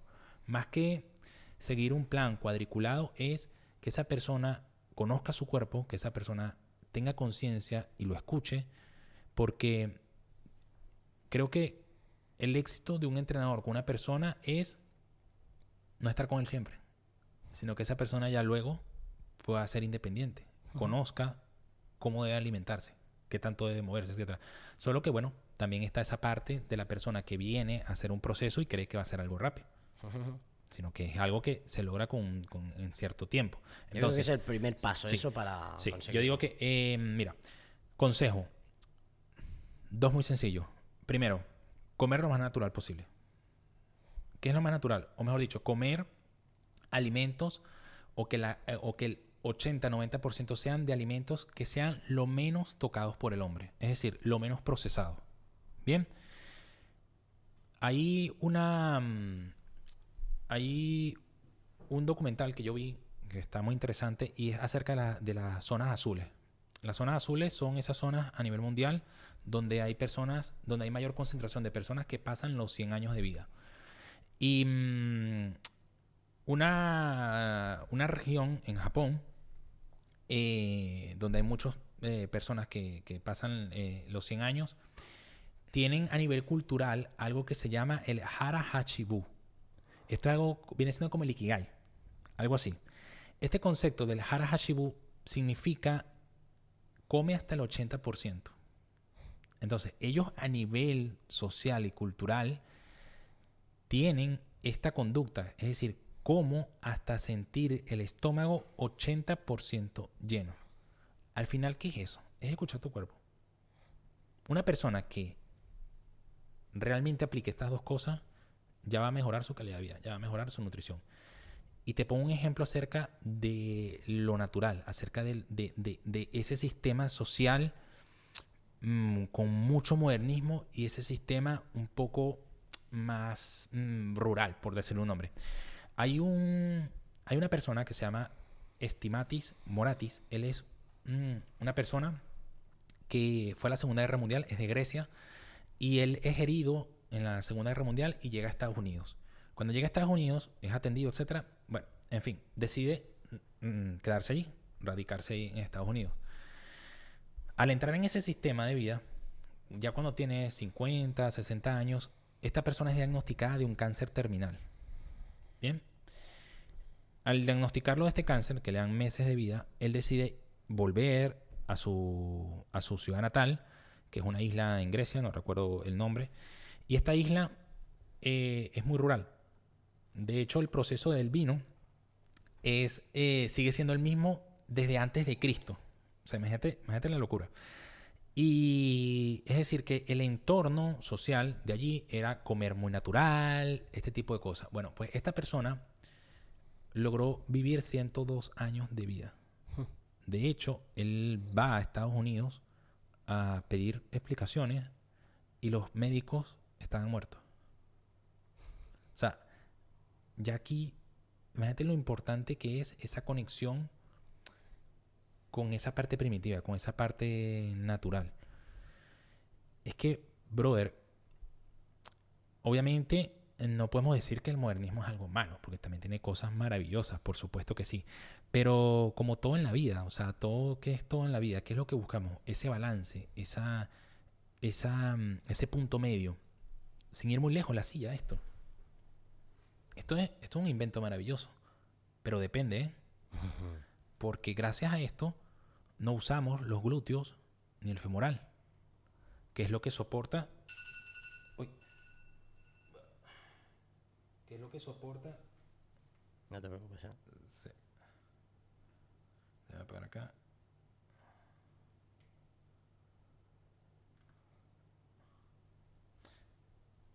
¿Yo me puedo parar? No te preocupes, tú síguele. No, o sea, que si me puedo parar, poner de pie. ¿Será que me salgo? No, porque no se te ve en la toma. Ok, bueno. Entonces, esto es un invento maravilloso, pero si lo usas en exceso, ¿qué va a pasar? Tu cuerpo necesita estar erguido. El tronco, esta parte superior, tiene que estar erguida. ¿Y qué es lo que pasa? Que la masa los grupos musculares trabajan en conjunto. Es esa cadena posterior, que es la espalda, los glúteos y los femorales. Si estamos mucho tiempo sentados, quien se lleva la totalidad del trabajo es la zona lumbar. Por eso, no es casualidad que una persona que esté teletrabajando por muchas horas al día sentado empiece a sufrir dolor de espalda. ¿Por qué? Porque realmente estamos diseñados para que trabaje los isquiotibiales o femorales, glúteo y toda la espalda, que es lo que conforma la cadena posterior, que es lo que hace que estemos en una posición erguida. Entonces, son muchos detalles, son muchas cosas en nuestro día a día que van interfiriendo en nosotros. Nuestro cuerpo realmente, yo pienso que no está listo para el entorno en el que estamos ahora. No estamos listos. Va más rápido el entorno, el modernismo, va más rápido que nosotros como especie. ¿Sí me hago entender? Uh-huh. Y creo que se ve, ¿sabes? Cada vez son más las personas la cantidad de personas que sufren de dolores de espalda, de contractura, etcétera, es abismal. Sí. Entonces, es eso, es tratar de volver o de conectar un poco más con esa parte natural. Creo que también cuestionarse. Cuestionarse, ¿en qué sentido? En que, si tú te fijas, tenemos esa creencia de que para pasarla bien hay que comer, hay que tomar alcohol, o sea, los planes siempre implican ir a un restaurante, que no está mal, pero hay otras opciones. O sea, no necesariamente, si tú tienes un amigo que tienes mucho tiempo sin verlo y viene a visitarte, ¿qué piensa uno de inmediato? Vamos a salir a tomarnos algo, vamos a salir a comer. O sea, si nada de eso está, tú no la puedes pasar bien. ¿Me sigue? Entonces, está esa creencia que para pasarla bien hay que o salir a comer, o salir a tomar, etc. Puedes hacer más cosas, puedes hacer planes al aire libre. Yo vi tus historias hoy, saliste a caminar en la playa. ¿Cómo se sintió? Es increíble. Sí, encima, bueno, te decía que me levanté a las 5 de la mañana, nunca lo había hecho, de irme a caminar 5:30, y sale a las 6:30 el sol, y de golpe me acordé de estos hábitos que me dicen de caminar descalzo por la playa, y me voy, estamos hablando de que he hecho muchísimas cosas, eran las 7 o algo así, y justo me da el primer rayo de sol. Y es que no tiene precio. Justo he puesto eso en la historia, digo, es que no tiene precio esto. Ahí lo tienes, conexión con la naturaleza, conexión con esa parte. Nosotros formamos parte de ese entorno natural. Entonces, a lo que voy es, ¿qué pasa? Te apuesto que más de una persona puede escuchar hablar de esto y decir, estos son unos pirados que ya caminan en una playa. O sea, creen que es un cuento de este tipo es medio hippie o qué. Pero entonces, ahí es donde entra lo que te digo, cuestionarte. Y no será que precisamente por tú pensar de esa forma, estás en el punto en el que estás. ¿Qué te hace pensar que es algo tonto? ¿Por qué piensas que es tonto? ¿No será que el sistema te ha hecho creer eso? Que es algo tonto hacer un plan con tus amigos más que ir a un bar a tomar, salir a caminar en una montaña. Sí, no, el salir de fiesta, pues no has probado a lo mejor estar todos en una silla, ver el amanecer. Exacto, es cuestionar, es darte la oportunidad, no es como que créeme lo que te digo. No me creas una mierda. Vívelo. Prueba y ya. Sí. Si ves que se siente mal, ya no pasa nada, pero probaste. Ahora, si ves que se siente bien, que tienes buenas sensaciones, coño, puedes plantearte hacerlo más seguido. Y ahí es donde puedes empezar a crear ese balance. Bueno, al final yo creo que esto también está muy por los prejuicios del entorno, de lo que has normalizado, ¿no? Pues depende de dónde te estés moviendo, habrá ciertas cosas que se verán bien, otras cosas serán mal. A lo mejor levantarte a las 5 de la mañana y dices, está inspirado, pero luego irte de fiesta y beberte 7 copas está normalizado. Entonces, no sé, yo creo que es un poco lo que tú dices, ¿no? La gente habla mucho siempre o critica mucho a la gente, por ejemplo, sin conocerla, critica mucho las cosas sin hacerlas. Y yo soy una persona que me gusta, si hablas mal de una persona, conocerla, darme el permiso de conocerla. Y luego, si veo eso que me has dicho, pues te lo diré. Si esta situación, no voy a decir no me gusta, si cómo no me va a gustar, si tendré que vivirla para saber llevarla, ¿no? Y entender lo que es. Porque es lo que tú decías, los 5 de la mañana, pues habrá gente que dirá, ¡buah, qué locura! Para mí no, si es que me voy a dormir antes, me levanto antes y luego depende, hay gente que le gusta más, gente que le gusta menos. Yo creo que a todo el mundo le gusta. Claro, al final es un poco el objetivo, lo que tengas en mente. Pero para mí, lo de levantarse a las 5 de la mañana, hacer cosas y que a las 9 estés ready y habiendo hecho una de cosas increíbles, o sea, es que no sé, de verdad para mí. Yo creo que cuando uno emite ese juicio, pone esa etiqueta, creo que más que hablar de la otra persona, estás hablando de ti.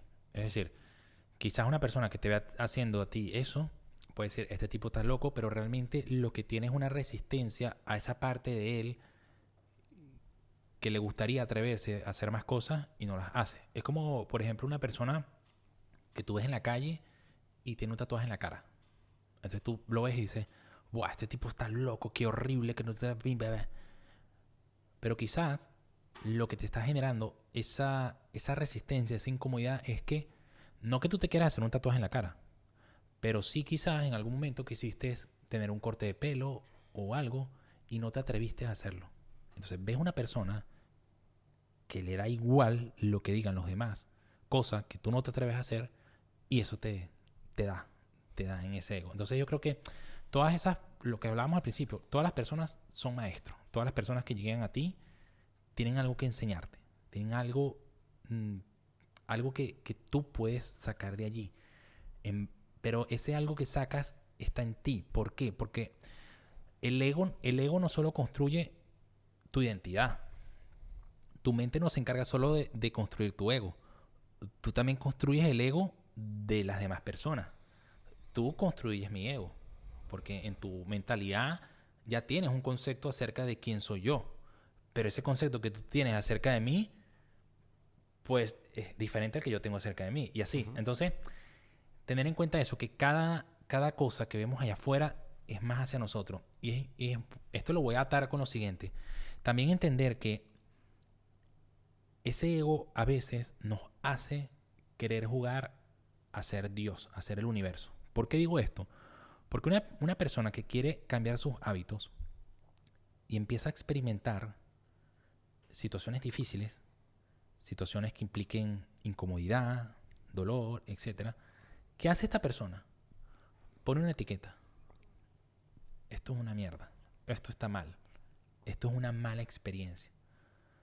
Eso para mí es querer jugar a ser Dios, querer jugar a ser el universo. Somos esto, somos nada, somos una pelucita. ¿Quién te ha dicho a ti que eso está mal o está bien? Uh-huh.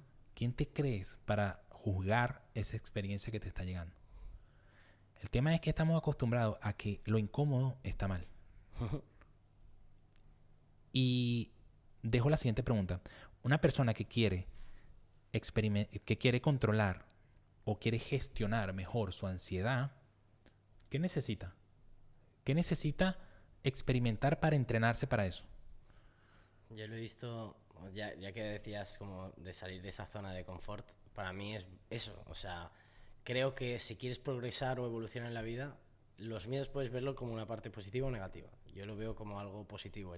Tengo esto en el que puedo enfrentarme, estas cosquillitas que sientes, pero eso es lo que te hace progresar. Lo que te hace evolucionar es enfrentarte a esas cosas que te dan miedo o esas creencias que tienes, ¿no? Totalmente. ¿Por qué se genera ese miedo? ¿Por qué experimentas lo que estábamos hablando? Esa respuesta física, esa respuesta a nivel mental, a nivel del cerebro reptil, del cerebro límbico y del neocórtex, que es esa parte racional.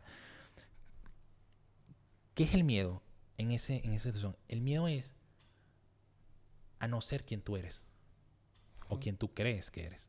Es decir, salirte un poco de la línea, ¿no? Salirte de esa identidad. ¿Qué hace el ego? El ego no quiere morir. El ego es un mecanismo de defensa con el que tú sales al mundo. Entonces, cuando tú empiezas a hacer cosas que no corresponden a ese ego, a esa identidad, a él no le va a gustar. Él se va a defender. ¿De qué forma se defiende? Te envía la señal, una amenaza. Una persona que, por ejemplo, tiene miedo a hablar a la cámara, es una persona que quizás se tira de un paracaídas y no tiene miedo, pero le pones una cámara delante y entra en un estado. ¿Por qué? Porque esa persona a nivel de ego, a nivel de identidad, soy introvertido, paso desapercibido, porque es quizás lo que aprendió en su entorno familiar. Entonces, cuando esa persona decide no pasar desapercibido y decide expresarse, eso representa algo que no es. Entonces, el ego se defiende. Ese es el miedo. ¿A qué voy con esto? A que el miedo puede ser una señal de que vas por el camino correcto, de que es por ahí por donde debo ir, porque estoy dejando de ser lo que no quiero ser. ¿Me sigue? Entonces, y yo creo que va un poco por esa línea.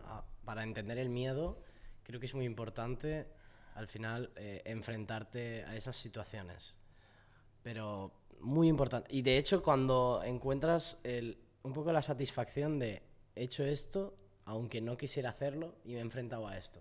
Sí. O sea, creo que es muy importante. Y yo creo que ahí es donde entra en juego esa parte espiritual, esa parte de energía. Porque esa transición de identidad, de dejar de ser esto para hacer esto, en ese paso hay como una especie de vacío. Pensamos que no nos sostiene nada, pero sí que te sostiene. Te sostiene tu parte espiritual. De hecho, lo que tú estás diciendo, volviendo a lo que estaba mencionando anteriormente, una persona que quiere gestionar mejor la ansiedad, ¿qué tiene que experimentar para poder gestionar mejor la ansiedad? Ansiedad. Si tú quieres ser boxeador, ¿qué tienes que experimentar para ser un buen boxeador? Montarte un ring y darte un par de hostias, ¿cierto? Sí, sí. Entonces, la típica frase, pide y se os dará. Si tú estás pidiendo, de una u otra forma, estás intencionando que quieres dejar de ser algo para ser esta otra persona más fuerte, con mejor mentalidad, con mejor gestión emocional, con más seguridad, una persona que cree en sí misma, estás pidiendo cosas. Entonces, cuando lleguen esas experiencias, más que tú irte al ego y juzgar y etiquetar y decir, uy, ¿por qué me está pasando eso? No, le puedes dar un significado diferente. Puedes decir, qué brutal, esto me está preparando para ser esa persona que quiero ser. Es como una persona que empieza un emprendimiento. Cuando uno empieza un emprendimiento, es casi que regla general perder dinero. Sí, sí.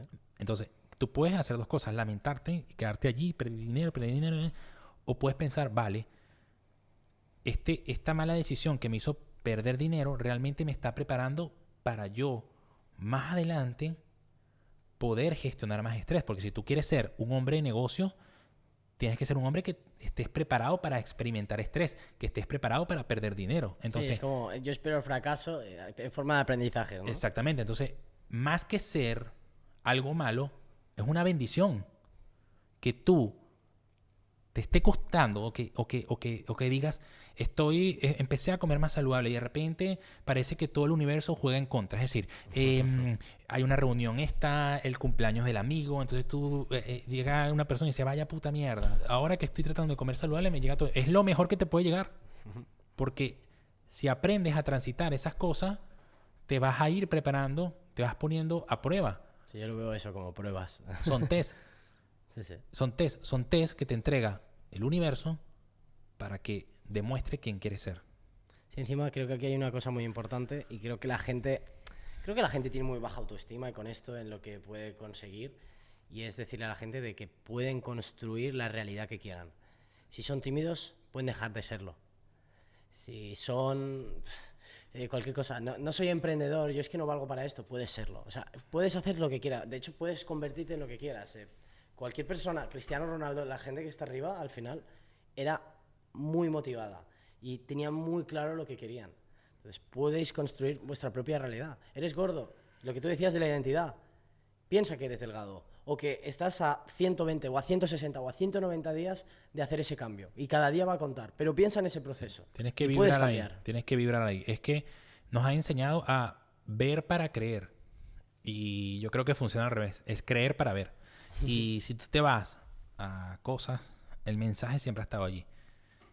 Si te vas a la parte, digamos, religiosa, en la Biblia menciona Jesús, mi reinado no es de este mundo. Si te vas a los filósofos griegos, hablaban de que existe un mundo de ideas y un mundo material. Si te vas a metafísica y ese tipo de cosas, hablan de que está esa parte de ondas y la parte de partículas. O sea, es tu entender que esa forma de pensar, esa identidad que tú te has creado, no eres tú. Es un personaje. De hecho, la palabra personalidad viene de personae, en la antigua Grecia. Significaba máscara. Eran las máscaras que usaban cuando interpretaban obras y todas estas cosas. ¿A qué voy con esto? A que esa identidad es ese disfraz, ese personaje que te has puesto para experimentarte en esta experiencia llamada vida. Entonces, ¿a qué voy con esto? A que esos pensamientos, esas voces que tú escuchas en tu cabeza, no eres tú. Porque si fueses tú, ¿quién las escucha? Si esa situación en particular que te hace sentir de cierta manera, si fueses tú, ¿quién la está experimentando? Al final es entender que la mente puede darte cosas buenas y cosas malas, pero entender que la mente es manipuladora. Tenemos un solo y tú poder. decides. Tenemos un solo poder. Y es el poder de elegir. Para mí, Dios y el diablo... Lo que pasa es que para mí Dios no representa esa figura de institución, de religión como tal. O sea, yo Dios no me lo imagino, respeto todas las religiones, pero no me lo imagino como esa persona, ¿sabes? Como barba y pelo. Sí, No. como una persona física, Sí, ¿no? exacto. Y para mí no existe un infierno bajo la tierra, ni el paraíso en el cielo, no. Para mí todo está dentro de ti, tú eres todo. Dios y el diablo eres tú. Entonces, llevando esto al tema de hábitos, ¿en qué se representa? El único poder que tenemos es el de elegir. De hecho, todo lo que tú experimentas hoy en día es porque de una u otra forma lo has elegido. Bien, entonces, tú llegas a una situación en donde está esa voz que te dice, mañana entrenas. ¿Para qué vas a entrenar hoy? Estás cansado. Estás esto, estás lo otro. Pídete un domicilio. Esa voz para mí representa el diablo. Es esa voz que te lleva, te arrastra a ese concepto limitado que te has creado acerca de ti. Pero luego está otra voz que te dice otra cosa. Te dice, ve a entrenar. Porque sabes que te hace bien. ¿Cómo poder diferenciarlas? Esa voz del ego siempre va a tratar de convencerte. Siempre te va a insistir y va a buscar miles de maneras de justificarte y de validar ese deseo que tienes. Esa otra voz, que para mí representa a Dios, que es la voz de la conciencia, es más directa. Es sí, no, sal de aquí. Con esta persona no, con esta sí. Es esa parte más sensorial, esa parte más de energías. Entonces, para mí es importante que las personas tengan esa conexión espiritual, porque esa conexión espiritual es reconocer tu esencia, y al reconocer tu esencia no te identificas con ese personaje que te has creado. Al no identificarte te das más oportunidades de hacer otras cosas. Es lo que tú estás diciendo. Una persona que cree que es X cosa, ¿por qué no sale de allí? Porque le da miedo. ¿Por qué le da miedo? Porque cree que no hay nadie. No quiero que me quites mi identidad, porque si no, ¿qué queda allí? ¿Qué queda allí si me quitan mi identidad? Pues sí que queda algo, queda tu parte espiritual. Eso es lo que sostiene. Esa voz de la conciencia. Lo demás tú lo puedes moldear a tu antojo. De hecho, si tú empiezas a cuestionarte cosas, a decir, vale, ¿por qué yo pienso que yo no puedo ser disciplinado? ¿Por qué no puedo comer saludable? Y empiezas a tirar del hilo. El único argumento que hay es tu opinión. No hay justificación. El único argumento que hay es tu opinión. Más nada. Y tú no eres dueño de la verdad absoluta. Entonces, un proceso físico es algo que es más complejo de lo que se puede pensar. Y lo que decía anteriormente es ese conglomerado de cosas, es esa integración. Yo creo que estamos en una época donde están despertando más personas, donde nos estamos dando cuenta que el asunto no va tanto de afuera, sino de adentro, y el físico no es la excepción. Hay una cosa que quería hablar, que creo que es muy importante hablar en este podcast. Ahora, con el tema del cambio físico, sí que estoy muy en contra de... Al final, ¿no? Y creo que es un buen mensaje de yo estoy gordo y diciendo que al final estar gordo no es estar bien. Sí. Creo que ahora está muy polémico, está muy a la orden del día el tema de la gordofobia. Se habla del odio a los gordos. Y quería que hablaras un poco sobre esto. ¿Qué es lo que opinas? Yo opino que sí, se ha buscado normalizar la obesidad. Y la obesidad tiene que ser, o debería ser tratada como lo que es, una enfermedad. ¿Por qué? Porque una persona anoréxica es tratada como una persona enferma y porque una persona obesa no. Es lo mismo. Son personas que tienen el mismo conflicto. ¿Cuál es el conflicto? Los alimentos. Son personas que, al igual que todos, tienen ciertas heridas emocionales y lo expresan por medio de la comida. Solo que una persona se sacrifica sin los alimentos, es decir, dejo de comer, y la otra persona con los alimentos. ¿Cómo? Si yo me voy un poco más allá, yo también soy fiel creyente de la epigenética, que es ese pack de información que se va pasando de generación en generación que puede condicionarte a nivel físico. Es decir, nosotros no solamente heredamos que si el color de ojos de mi abuelo, la boca de mi mamá, no sé, X. No. Hay otras cosas que se van transmitiendo de generación en generación, ese pack de información, y entre eso está ciertos mecanismos de defensa de tu cuerpo. Entonces, puede ser, por mencionar un ejemplo, que si en tu familia, en generaciones anteriores, experimentaron la guerra, por ejemplo, había escasez de alimentos. Esa escasez de alimentos, a nivel físico, ¿qué puede hacer? ¿Qué hace nuestro cuerpo? Nuestro cuerpo se adapta. Es la capacidad que tenemos, adaptarnos. Bien, entonces, como cualquier mamífero, la grasa que está entre la piel y el músculo es una reserva de energía.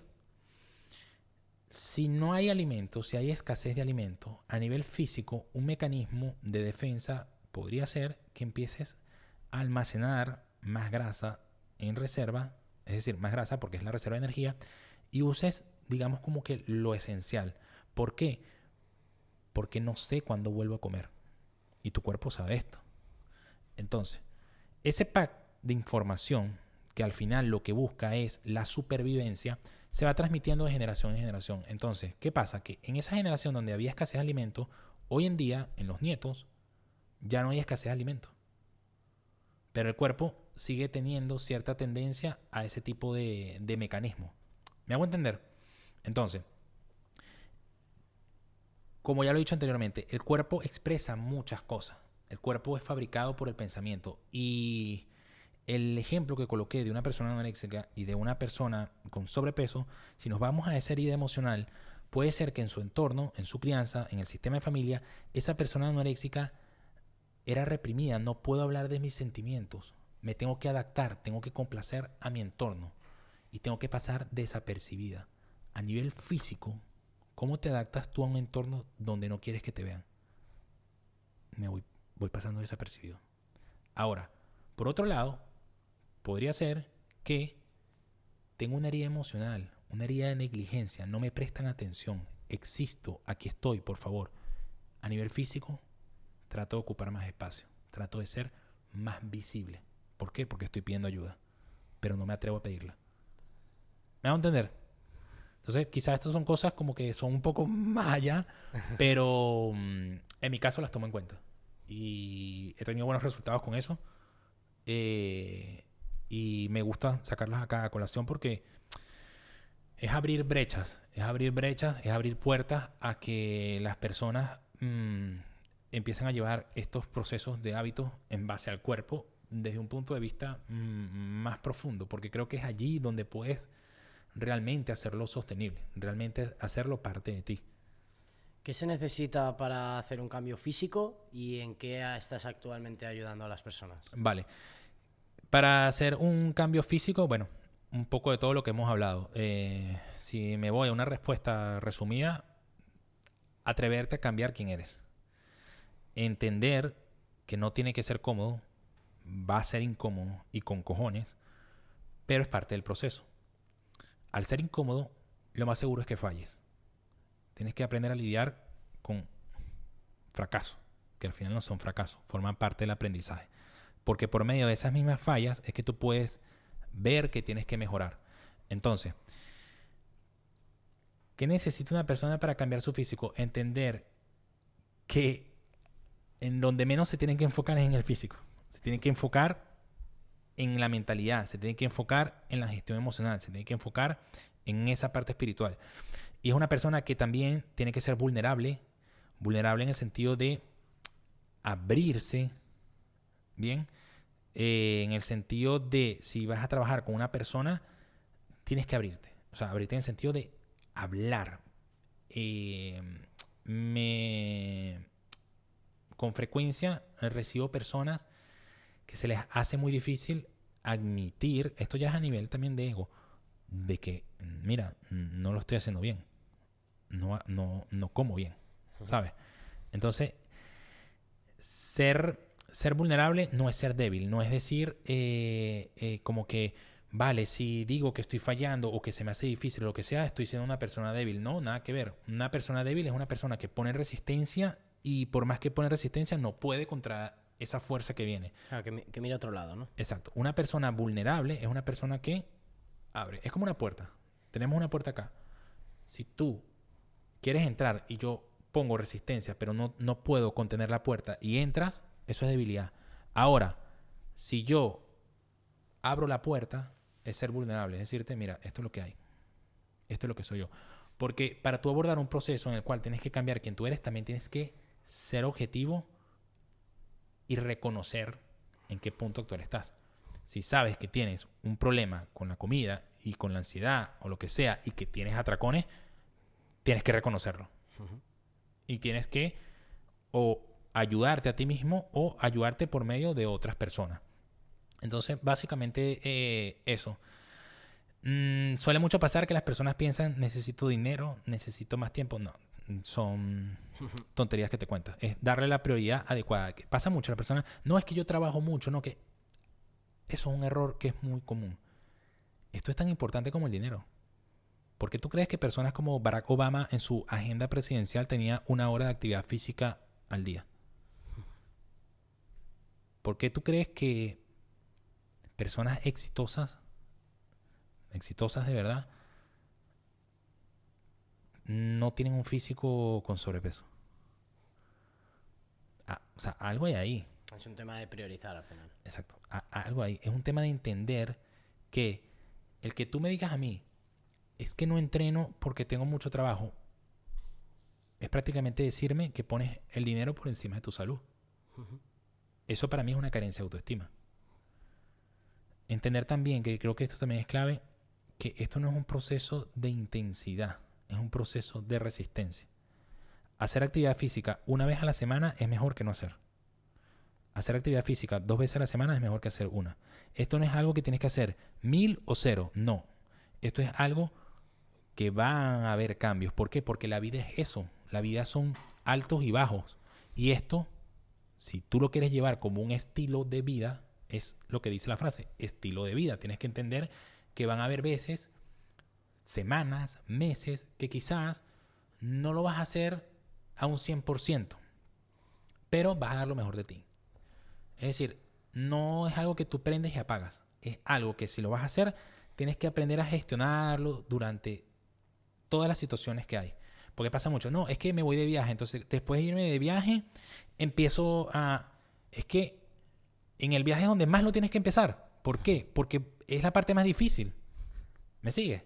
Sí. Es donde más lo necesitas. Pasa mucho que las personas tienen un entrenador y entonces le dicen, no, mira, estos meses que voy a estar de viaje no te voy a necesitar. ¿Cómo que no? Es donde más lo necesitas.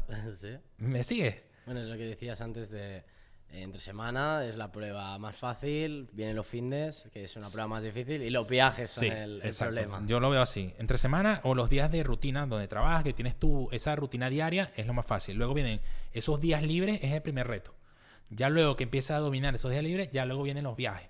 Pero entonces te das cuenta luego que el crear un hábito es como la persona que lee. Una persona que lee en el avión, lee en el tren. O sea, no está obligado, no está forzado. Forma parte de quién es.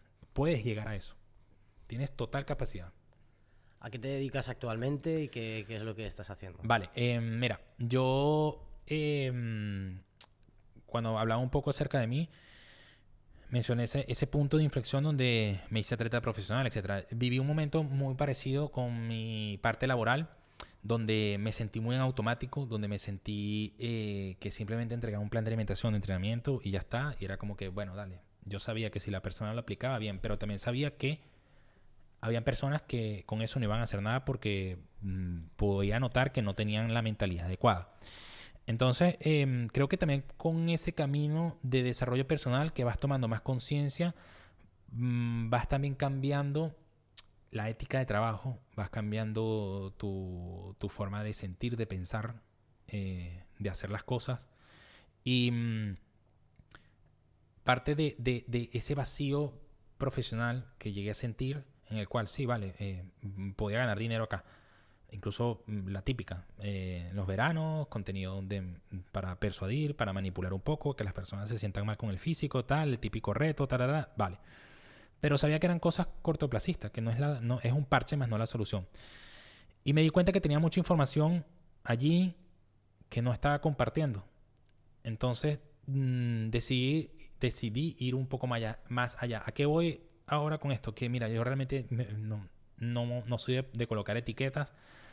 Pueden decir que soy un entrenador, pueden decir que soy un coach, pueden decir, a mí eso me da igual. Yo simplemente ayudo a personas a cambiar sus hábitos y su físico, pero cambiando el físico desde donde siento yo que se debe hacer, es decir, desde adentro. Es decir, ayuda a personas a poder llevar un proceso físico de forma más consciente.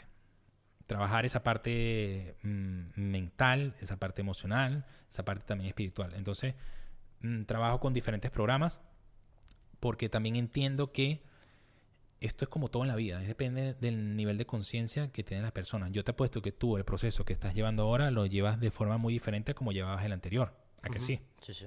Totalmente, ¿no? Lo tienes porque tienes más conciencia acerca de lo que estás haciendo. Sí. No estás tan enfrascado en el resultado, te estás tratando de disfrutar más del proceso, entiendes que es algo que tiene sus altos y bajos. En fin, ya sacaste cierto aprendizaje. Entonces, a mí no me gusta interferir en el proceso de nadie. Yo creo que las personas necesitan darse esas hostias en la cual puedan reaccionar y tomar conciencia de decir, mierda, necesito trabajar esto de otra manera. Porque también puede pasar que te enfocas en un plan de físico y lo consigues el físico y esa misma autoexigencia o esa misma validación con ese físico hace que mantengas eso allí, pero realmente no te lo estás disfrutando. Realmente estás sufriendo, estás dejando de hacer cosas, no te sientes pleno, pero es porque te has apegado demasiado al físico. Entonces, te ves bien, pero no te sientes bien. ¿Me sigues? Entonces, los programas van de acuerdo a las personas. Si hay una persona que, digamos, simplemente necesita orientación en cómo comer y cómo entrenar, listo, acá es lo que tienes. Ahora, si hay personas que ya están en ese nivel de conciencia donde saben que para cambiar su físico necesitan algo más que un plan, pues tengo otro tipo de programa. O sea, básicamente lo que hice fue fusionar esa parte de desarrollo personal, esa experiencia, esos conocimientos de desarrollo personal con la parte de entrenador. Es unas asesorías más integral. O sea que si tú trabajas conmigo, podemos tener conversaciones desde tu alimentación hasta una herida emocional que vienes arrastrando desde que eres niño. Para mí todo es importante. De hecho, yo no puedo pretender que una persona tenga buenos cambios físicos si en lo mental y lo emocional no están las cosas bien, porque eso va a interferir en los hábitos que tú tienes. Entonces, trabajar todas esas áreas. Y para la gente que quiera decir, oye, Abraham, me gustaría ponerme a trabajar contigo, ¿qué tiene que hacer? ¿Dónde puede conectarse contigo? Bueno, mi Instagram, que lo colocas por allí, puedes dejar también mi link de WhatsApp. A mí me gusta llevar mis procesos muy, muy cercanos, que tengan acceso a mí. Y nada, que me hablen al WhatsApp y listo, ya está. Pues dejaré todo abajo en la descripción. Como última pregunta del podcast es, ¿qué es lo último que has aprendido?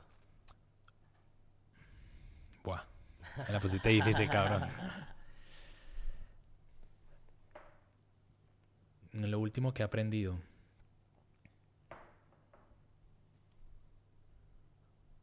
Que da igual en el punto en el que te encuentres ahora. Da igual lo difícil que luzca el panorama.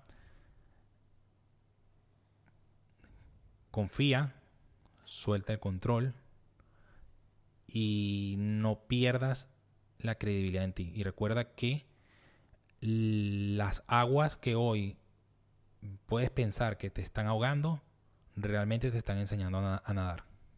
Creo que eso sería un buen mensaje para cerrar. Pues nada, Abraham.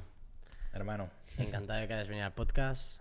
Una charla brutal. Aquí. Espero que haya ayudado mucho a la gente. Sí. Creo que ha sido una conversación muy intensa. También al ser un tema que ahora lo tengo tan interiorizado, creo que se nos ha hecho muy fácil. Así que nada, espero que os haya gustado mucho el episodio y nos vemos en el siguiente. Sí. Y yo también, antes de que te despidas, aprovecho el espacio. Sé que es tu podcast, pero te quiero felicitar por... Muchas gracias. Por lo que estás haciendo por ti, pero también lo que estás haciendo por otras personas. Que a veces uno cree que no es fuente de inspiración para otras personas porque quizás pensamos que no hemos logrado algo tan grande, pero resulta que sí. Y yo estoy más que seguro que con lo que estás compartiendo, con la intención que lo estás haciendo, estás inspirando a muchas personas y eso al final suma, ayuda a la sociedad, ayuda a la humanidad y admiro mucho eso, que lo estés haciendo con esa valentía porque sé lo difícil que es, ¿sabes? Mostrar ese físico que quizás en un cierto momento te hizo sentir inseguro o lo que sea, pero fíjate qué bonito y qué brutal es cuando ya eres seguro de quién eres, estás seguro hacia dónde vas, entonces te da igual, acepta dónde estás, pero tienes muy claro que ese punto en el que estás ahora le puedes sacar provecho. Y ese provecho no lo estás sacando solo para ti, sino también para otras personas. Sí, no, al final para mí el cambio físico, obviamente, cuando eres gordo tienes complejos y en cierta parte se lo decía a algún amigo, es muy difícil documentar un proceso y diario, edición, obviamente la rutina, que eso ya lo tengo bastante hecho, pero se lo decía a amigos y digo, yo me sacrifico. Obviamente es muy potente a nivel redes sociales también, todos entendemos, ¿no?, lo que es un cambio físico, pero lo que dices, el nivel de inspiración, de hecho este podcast es para esto, para que gente, ya sea de fitness en este caso, de empresa, de espiritualidad, de lo que sea, la gente pueda sacar cosas que pueda aplicar o consejos que les pueda ir muy bien, pero sobre todo inspirar es mi objetivo y con el cambio físico brutal. Hablamos Y creo que también es muy brutal que estás demostrando que no te tienes por qué negar las oportunidades, porque lo intentaste una vez y aquí estás, de nuevo. Eso creo que es un mensaje que está un poco de trasfondo, pero creo que ayuda mucho, porque seguro hay personas que ya lo han intentado y por fallar han abandonado, pero tú ahora vas a hacer muestra de que vale la pena volver a intentar. Estoy seguro de eso. Sí, fue un proceso difícil, lo he intentado, he fracasado, pero es decir, lo voy a volver a intentar, pero no es que no lo voy a intentar, lo voy a intentar para hacerlo. Obviamente es difícil, ¿no? Al principio fue como la gente pues un poco más hater porque lo había dejado, pero da igual. O sea, al final creo que la única manera que tienes de que desaparezca esa parte de has fallado es seguirlo y pues en este caso no. Esos mismos días que cumplí, que ya estoy cerca de hecho, pues llegarlo a hacer y ya está. O sea, al final ya te digo, sí que ahora estoy en un proceso que de hecho me fue muy bien fracasar. Para ahora, claro, como siempre, para poder hacerlo. Aprender. O sea, ahora las redes sociales, ya con los ganchos que hago, ya sé un poco que me da bastante igual. Yo estoy como en un segundo plano y, o sea, mi objetivo es la persona que tengo enfrente. Se puede decir que lo agradeces, ¿no? Ese fracaso. Lo agradezco muchísimo. O sea, de hecho, ahora sé que lo voy a conseguir solo por el hecho de haber fracasado en eso. Porque una cosa es superar lo hablamos de la balanza, la obsesión. Sí. Y luego está las redes sociales, que de esto que superé, las redes sociales, de los malos comentarios, me llevaron otra vez a eso. Pero ahora ya estoy... Ahí está. Eso es lo que las personas a veces no entienden de qué es vivir en agradecimiento. Eso es vivir en agradecimiento. Entender que esas cosas que quizás fueron experiencias que no fueron cómodas para ti, que no te gustaron tanto, las agradeces igual porque sabes que luego de eso viene el premio, viene el regalito. Sí, es visualizar, que lo decía mucho en mis historias de Instagram, visualizar el objetivo como si lo hubieras conseguido y entender que estás a X días de conseguir ese resultado y disfrutar del proceso. O sea, lo diré y lo repetiré 1000 veces porque es lo que marca la diferencia de no tienes que castigarte en ese proceso, sino tienes que disfrutar de cada día. Brutal. Así que nada, Abraham. Hermano, encantado de haber Espero estado aquí. que os haya gustado. Nos vemos en el siguiente episodio.